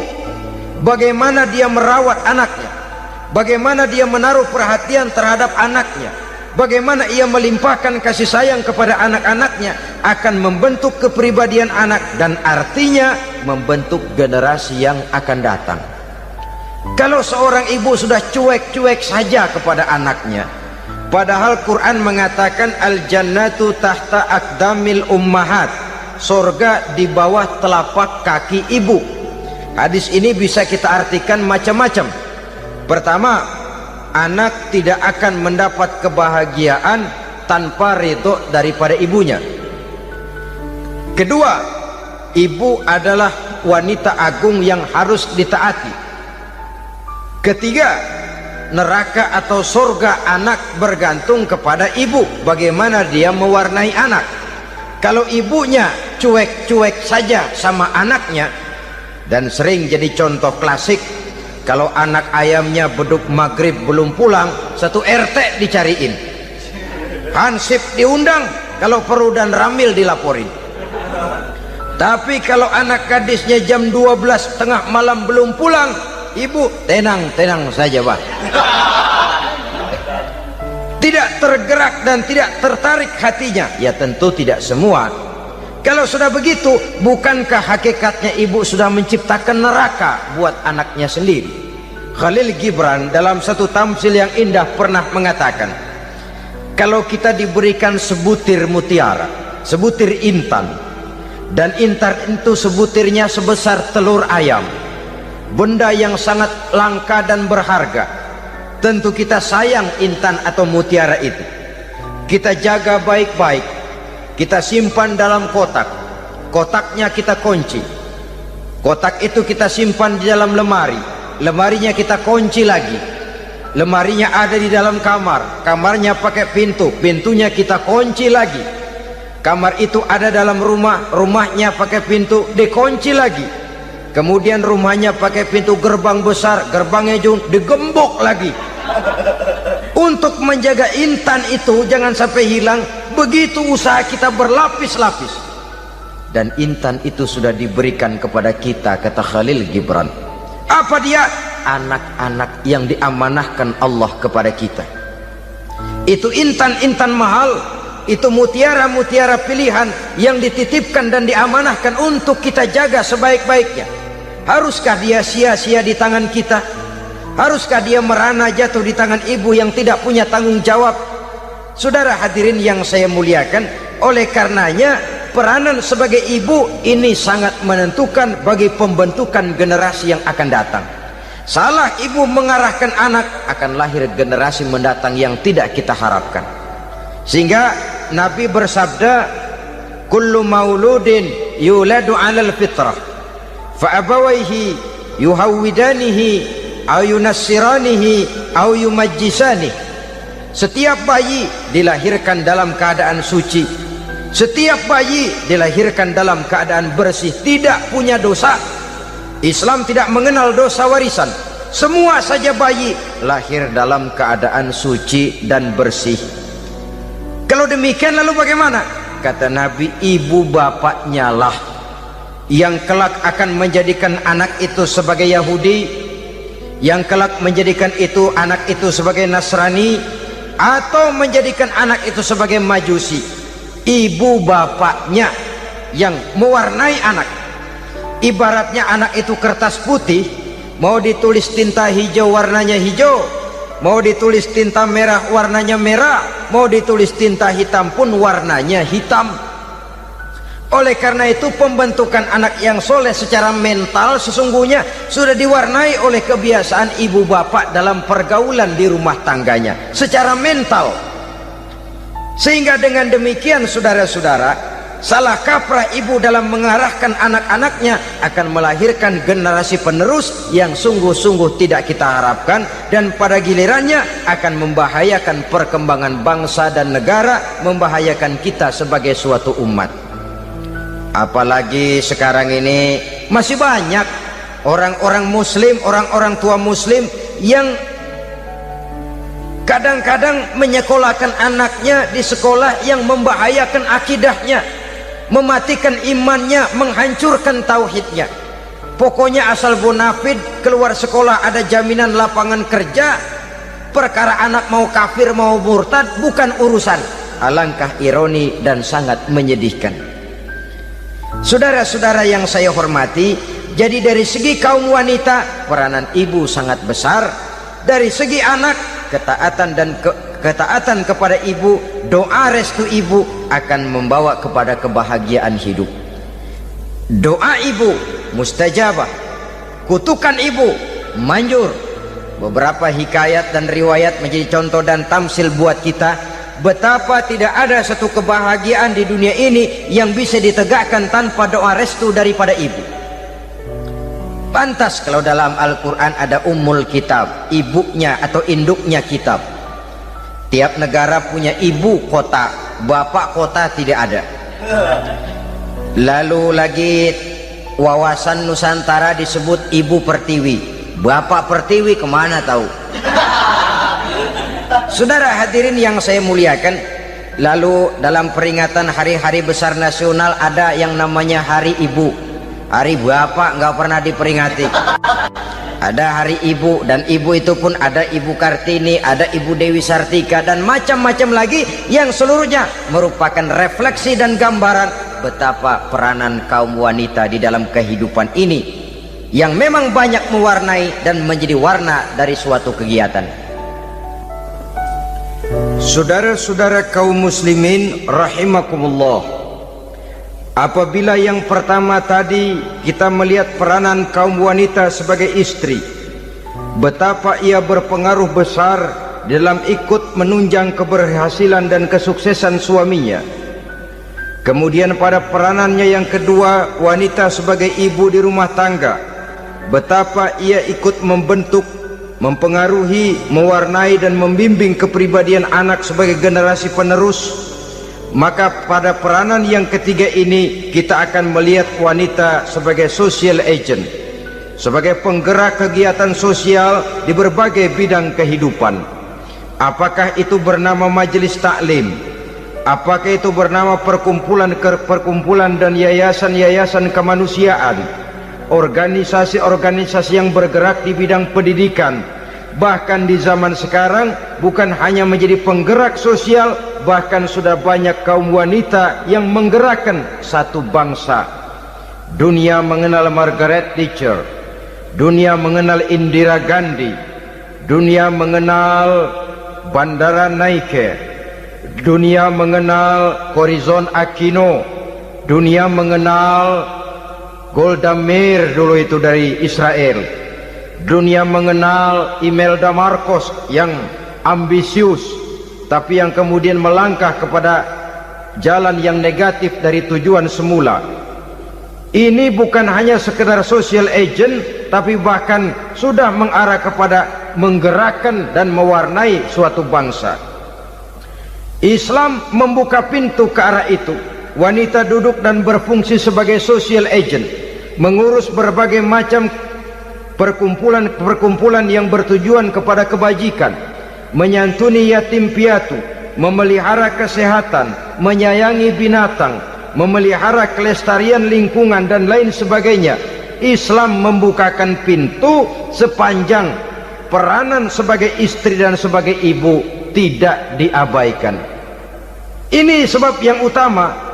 Salah seorang perempuan, kaum wanita, kalau terlalu aktif berorganisasi, terlalu aktif bermasyarakat, terlalu aktif dalam berbagai macam perkumpulan, lalu melupakan tugas utamanya sebagai istri dari suaminya, sebagai ibu dari anak-anaknya. Ibu asik rapat sana rapat sini, anak tidak pernah diajak rapat. Akhirnya si anak bikin perkumpulan sendiri, rapat menurut versi mereka, sehingga akibatnya yang timbul anak merasa kurang diperhatikan oleh ibunya. Ngaji bagus, tapi kalau sepanjang hari ngaji saja, suami pulang mau makan tidak ada makanan, mau berganti pakaian belum lagi diteriska pakaiannya, tentu ini melupakan fungsi yang utama. Kegiatan sosial, kegiatan di organisasi adalah jadwal kegiatan setelah fungsi sebagai istri dari suami, sebagai ibu dari anak-anak dilaksanakan dengan sebaik-baiknya. Bukan tidak baik ngaji, kalau dari ngaji ke ngaji saja. Bangun tidur ngaji, jam 7 ngaji, berangkat jam 11, sholat zuhur berangkat ngaji lagi, pulang sore, malam ngaji lagi. Suami tidak terurus, anak-anak pun terbengkalai, rusaklah rumah tangga. Dan bukankah satu bangsa terdiri dari satu tatanan masyarakat, dan tatanan masyarakat yang paling kecil bernama keluarga? Keluarga merupakan unit dari masyarakat, unit yang terkecil, dan keluarga terdiri dari pribadi-pribadi yang merupakan bapak, ibu, dan anak-anak. Sehingga masyarakat bangsa yang baik terdiri dari masyarakat yang baik, masyarakat yang baik tersusun dari keluarga-keluarga yang baik, dan keluarga yang baik akan muncul dari pribadi dan individu yang baik. Pribadi dan individu yang baik yang sadar mana kewajiban yang primer, mana kewajiban yang sekunder. Sebagai social agent, dia lalu mawas diri dengan tetap mempertimbangkan kodrat kewanitaannya itu tadi. Saya ikut prihatin kalau ada perempuan main sepak bola, dan saya yakin betul kalau perempuan main sepak bola, yang nonton pasti bukan nonton bola. Ya mungkin bola juga, tapi bola yang mana? Itu wallahu a'lam. Boy, ya dicari olahraga yang sesuai dengan kodrat kewanitaan begitu. Dicarilah olahraga yang sesuai dengan kodrat kewanitaan. Sepak bola sudah maju, ya belakangan saya katakan tadi muncul lagi wanita angkat besi. Belakangan bisa kita bayangkan wanita main tinju. Babak belur sudah kalau sudah begitu. Kemajuan dengan melupakan kodrat kewanitaan akan menyengsarakan kaum wanita itu sendiri. Silahkan maju menjadi social agent, menjadi penggerak di masyarakat. Para istri Rasul bisa kita jadikan satu figur. Siti Khadijah, figur sebagai istri pendamping yang setia. Dikala suaminya bingung, ia tampil memberikan pandangan. Dikala suaminya bingung, ia memberikan tanggapan. Dikala suaminya dimusuhi orang, ia menampakkan kesetiaannya. Kau tidak sendiri bang, aku di sisimu. Dikala jiwanya gelisah ketika pertama kali menerima wahyu berhadapan dengan malaikat Jibril, Khadijah yang menghibur. Kalla ma yukhzikallahu abada. Tidak apa-apa bang, Allah tidak akan menyusahkan kau untuk selamanya. Tenang sajalah, tenang. Abang orang baik-baik, Allah tidak akan menyengsarakan abang. Peran sebagai istri. Dan Rasul mantap, sehingga bertahun setelah Khadijah wafat selalu terkenang dan dikenang oleh Rasul. Pernah satu saat beliau itu seperti orang melamun. Aisyah tanya, kok seperti ngelamun bang? Iya, kata Rasul, saya seperti mendengar suara terompahnya Khadijah di surga. Padahal Khadijah sudah lama wafat. Aisyah mendengar itu rada sedikit manyun. Kata Aisyah, Bang, cukup sekali ini saja, jangan sebut-sebut lagi nama itu ya. Cemburu rupanya. Ya soal cemburu sih nggak bini Nabi, nggak bini kita, namanya cemburu. Perempuan mesti ada. Apa jawab Rasul? Ya Humairah, Aisyah, haruskah saya melupakan seseorang yang dikala orang lain memusuhi saya, dia mati-matian membela saya. Dikala orang lain mau membunuh saya, dikorbankan hartanya untuk membantu perjuangan saya. Mestikah saya melupakan orang yang begitu baik? Tidak, Aisyah. Sepanjang nafas masih ada, sepanjang itu saya tidak akan bisa melupakan Khadijah sayang. Peran sebagai istri Khadijah ini, peran sebagai istri. Suaminya bingung, istrinya memberikan hiburan. Kadang kan tidak, suami bingung, istri bingungan lagi. Ya sudah, mari ramai-ramai kita bingung sudah. Bukan mencari jalan keluar, yang sudah bingung malah ditambahin bingung lagi. Saudara hadirin yang saya hormati, lalu figur Siti Aisyah, muda, cantik, kreatif, cerdas. Kalau bahasa sekarang barangkali wanita karier ini. Ini figur-figur loh. Jadi punya keistimewaan masing-masing, sehingga ada pilihan. Ya tentu orang mencari istri itu kan karena ada dasar pilihan. Mungkin rupanya kurang menarik tapi akhlaknya bagus. Mungkin akhlaknya sedang-sedang saja tapi potongannya cakep, masih ada pilihan.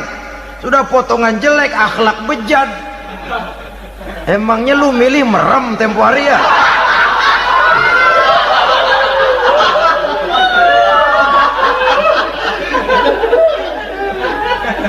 Sudah nggak ada pilihan apa-apa.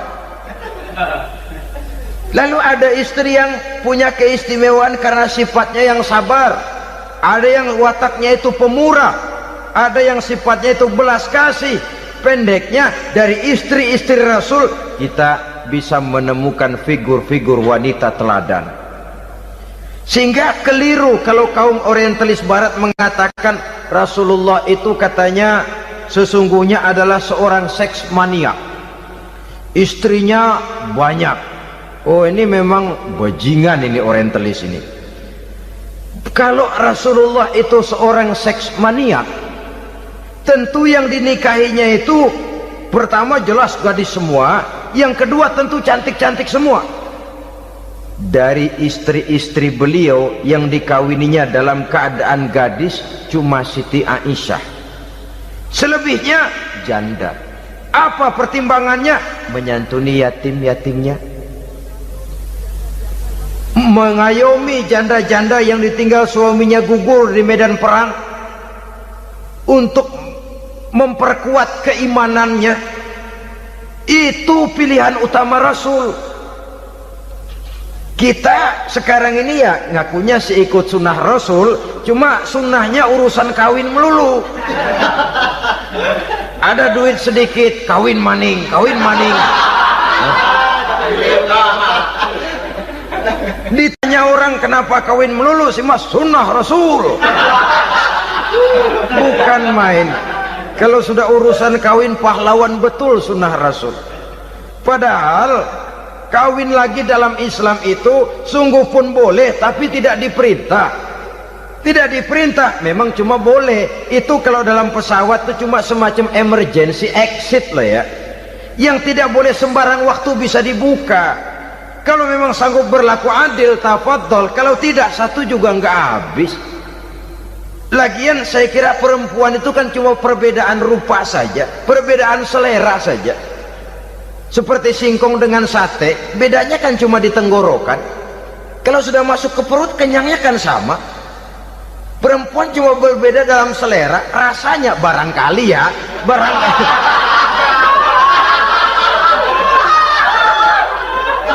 Barangkali tidak jauh beda. Saudara hadirinlah, Islam ini mengatur lewat pintu yang dinamakan nikah itu tadi, sehingga dengan demikian bisa dinikmati secara tenang, tentram. Tidak usah manusia ya, kucing saja, coba lihat kucing. Kalau ikan dia boleh nyolong, kucing itu boleh curi, makannya nggak tenang kucing. Coba lihat ini, asal dia nyolong ikan, makannya juga mindik-mindik, matanya nengok kiri nengok kanan, ada sedikit gerusak kabur. Secara nalurinya kucing tahu kalau ini ikan curian, makannya nggak tenang dia. Tapi kalau ikan kita kasih, kucing anteng, geledek juga nyamber, manteng aja dia. Nalurinya mengatakan ini ikan dikasih sama yang punya, tenang dia. Saudara hadirin yang saya hormati, orang juga gitu.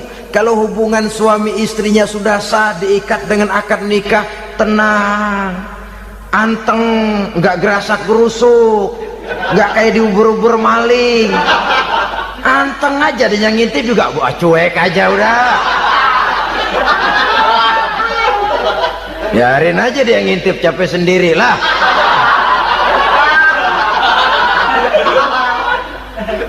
Tapi kalau nyuri-nyuri, coba lihat dah, mana di kebun banyak nyamuk, Hansip mukul tiang listrik, dia yang bingung. Islam ini sesungguhnya memudahkan jalan, saudara-saudara.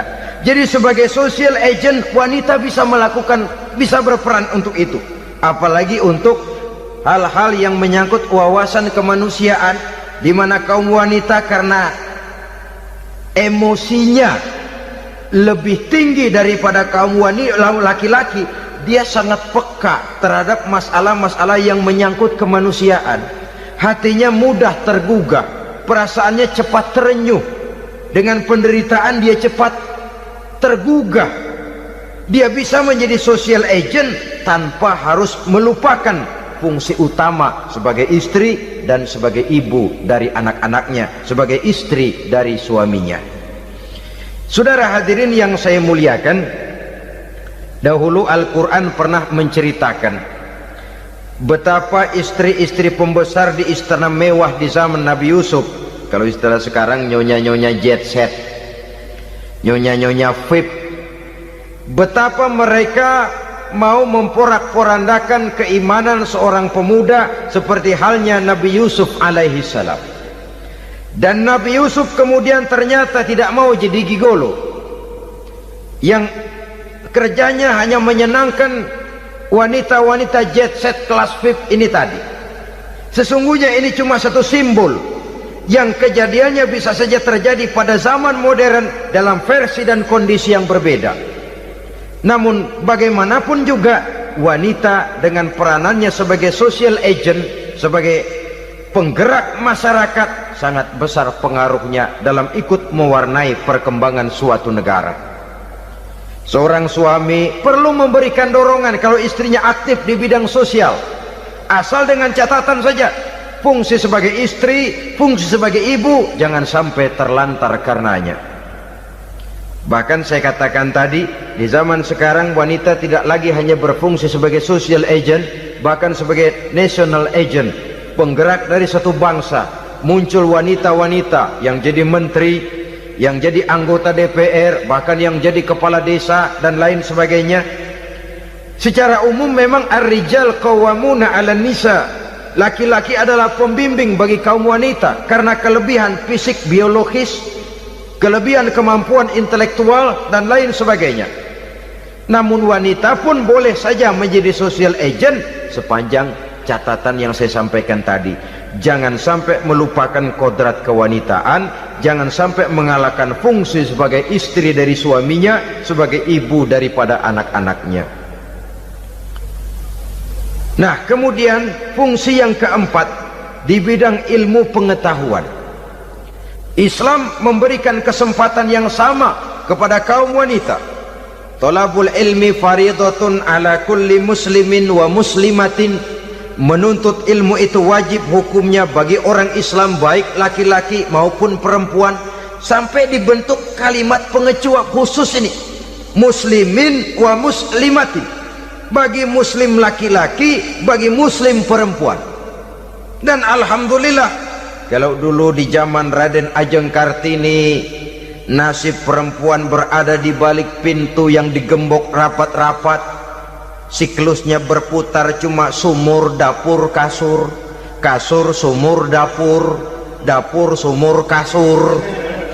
Melingkar di situ-situ saja peranan kaum wanita, memberontak jiwa Raden Ajeng Kartini, menuntut persamaan bahwa wanita berhak maju sama dengan laki-laki. Entah Islam sejak 14 abad yang lalu sudah mencanangkan ini, menuntut ilmu wajib bagi laki-laki dan perempuan beragama Islam. Orang Islam baik dia laki-laki, baik dia perempuan, wajib menuntut ilmu. Ilmu dalam artian umum, tidak hanya sekedar fikih tauhidnya, ya di bidang kedokteran, di bidang teknik, di bidang hukum dan lain sebagainya. Ini yang perlu dibanggakan. Kalau perlu, ini yang perlu diadakan kontes IQ, wanita yang paling berprestasi di bidang ilmiah, wanita yang punya prestasi di bidang menjaga kelestarian lingkungan hidup, wanita yang punya prestasi menggerakkan sosial, menyantuni yatim piatu, memelihara kesehatan. Adakan kontes macam itu untuk mendorong. Ini enggak, kalau kontes yang diukur betis, bibir, pinggul, payudara, lubang hidung, ukur sekalian kita. Apa manfaatnya dan apa unsur pendidikan yang ada di dalamnya? Tidak menguntungkan, tidak mendidik, dan tidak membawa manfaat. Kecuali lalu yang timbul pola hidup konsumen, pola hidup konsumer, pola hidup yang material, pola hidup yang pola hidup yang gemerlapan. Ya, kalau oleh anak-anak muda yang terjangkau, kalau tidak, dia hanyut ditelan mimpinya.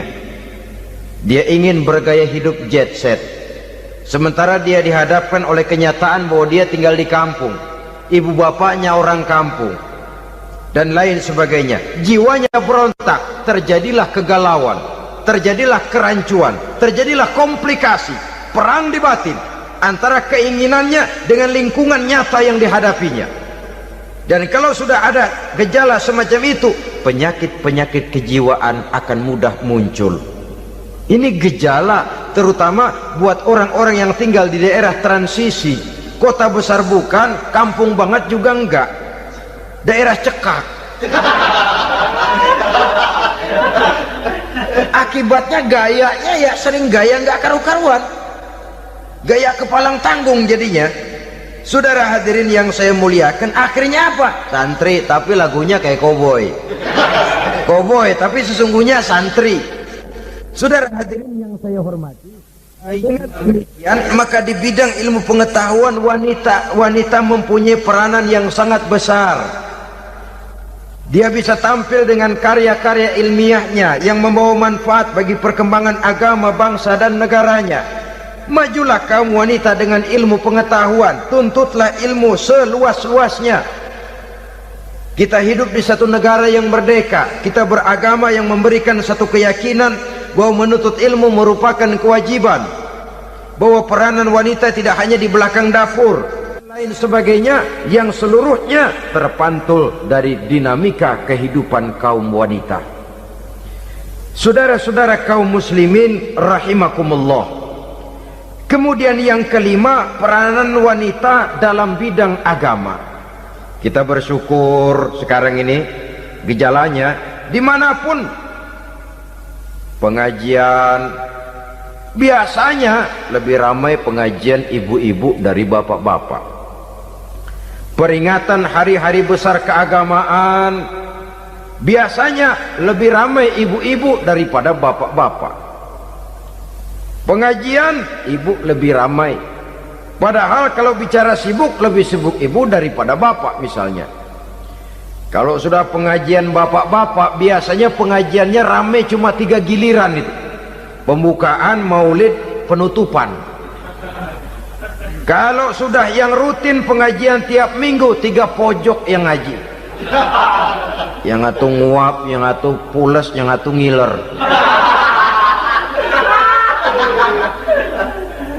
Saudara hadirin yang saya muliakan, ada badan kontak majelis taklim, yang merupakan wadah daripada kegiatan ibu-ibu. Ada Ittihadul Muballighat, Persatuan Muballighat, ada Persatuan Para Asatizah, dan macam-macam lagi peranan ibu-ibu di dalam kehidupan beragama. Tapi sesungguhnya harus dimulai dari bagaimana si ibu mewariskan jiwa agama kepada anak-anaknya di rumah tangganya. Kalau itu gagal, dia mau melangkah ke masyarakat, dia sudah gagal sejak awal sesungguhnya. Keberhasilannya dia menata masyarakat akan mengakibatkan dia nanti bernasib seperti Nabi Nuh, berhasil mengajak beberapa orang kafir mengikuti ajarannya, tapi gagal mengislamkan putranya sendiri Kan'an. Bukan tidak berusaha, tapi memang Allah sudah menghendakinya sedemikian untuk menjadi contoh buat kita semua. Yang penting orang tua berusaha dan berikhtiar. Kalau sudah berusaha dan berikhtiar, anak ternyata memang sulit diurus, barangkali memang fotokopinya Kan'an tuh anak. Ya orang tua kalau sudah berusaha, ya tawakallah. Jangan belum berusaha lalu berkata, jangan anak kita, anak Nabi aja ada yang bengal. Ngajar tidak mau, mengajar anak tidak mau, mendidik anak tidak mau, lalu mencontoh Nabi, salah kaprah namanya. Kaum wanita bisa berperan di dalam agama. Ketika Rasul hijrah, itu kan beliau tidak langsung ke Madinah. Dari Mekah itu beliau mengambil jalan arah ke kiri menuju Gua Sur. Ini dalam strategi militer punya makna sendiri. Jenderal yang ulung, ahli strategi militer ini. Di Gua Sur sana beliau tinggal 2 hari 3 malam. Siapa yang membawa makanan ke Gua Sur? Siapa yang menjadi kurir untuk mengintai kegiatan-kegiatan Quraisy setelah Nabi berangkat hijrah? Asma, putri Abu Bakar Siddiq radhiyallahu anhu. Jadi kurir, jadi spion, membawa makanan untuk Rasul dan ayahnya di Gua Sur. Ini peranan wanita.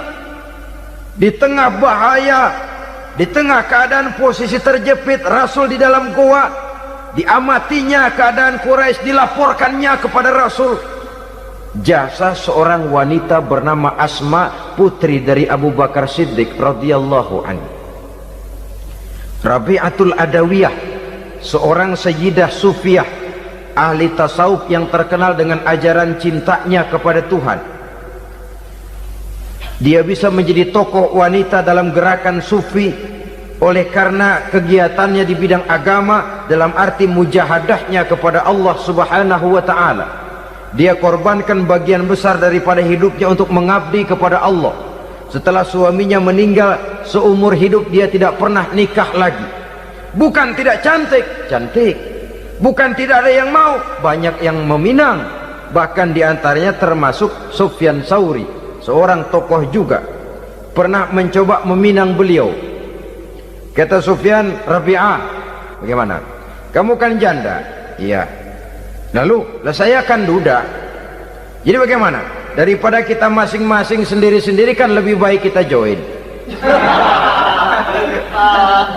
Maksud kamu apa? Saya mau meminang kamu. Boleh? Tapi mas kawinnya saya minta engkau jawab 4 pertanyaan saya.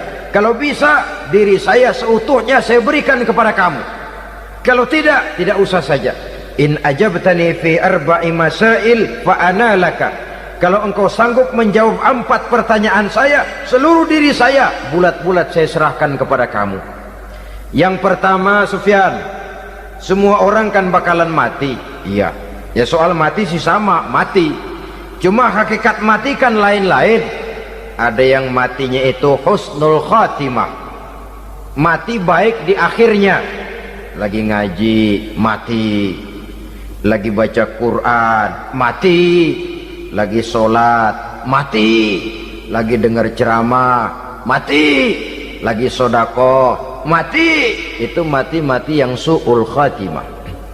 Ada yang mati itu mati yang husnul khatimah, maksud saya. Ada mati itu yang disebut su'ul khatimah, jelek di penghujungnya. Lagi nyekek botol, mampus. lagi banting kartu, plak plak, habis. Lagi makan riba, mati. Lagi zina, mati. Lagi nipu, mati. Kira-kira kalau saya nanti mati, su'ul khotimah apa husnul khotimah? Loh, saya nggak tahu, kamu mati saja belum. Tidak bisa kamu jawab, tidak bisa. Yang kedua, setelah mati kita masuk ke alam kubur. Di kubur kita akan dapat nikmat kubur atau azab kubur. Hari itu kira-kira saya dapat nikmat apa dapat azab? Saya tidak tahu. Di padang mahsyar setelah ditimbang kita dapat kitab di tangan kanan kalau baik, di tangan kiri atau dari belakang kalau jahat. Hari itu saya dapat kitab di tangan kiri apa tangan kanan? Saya nggak tahu. Yang keempat, orang akan lewat di atas sirat. Yang selamat sampai surga, yang celaka sampai ke neraka. Kira-kira saya yang selamat apa yang celaka? Wah, kata Sofyan, gua nggak tahu, udah butak dah lempangan itu deh. Kalau kau tidak tahu Sofyan, tidak bisa jawab 4 pertanyaan ini, maaf saja, lamaranmu saya tolak dan saya tidak akan nikah. Ini yang saya khawatir. Maka dia terkenal sebagai Sayyidah Sufiyah, tokoh wanita dalam dunia sufi. Dan artinya wanita bisa berperan banyak dalam bidang agama, sebagai pengasuh majelis taklim, sebagai pengasuh yatim piatu, sebagai gerakan-gerakan keagamaan yang positif dan lain sebagainya. Ini dimungkinkan karena Islam menunjang harkat dan martabat kaum wanita. Maka majulah kaum wanita Islam Indonesia dengan tetap menjaga kodrat kewanitaannya. Inilah yang kita sampaikan pada kesempatan ini. Terima kasih atas segala perhatian, mohon maaf atas segala kekurangan. Wassalamualaikum warahmatullahi wabarakatuh.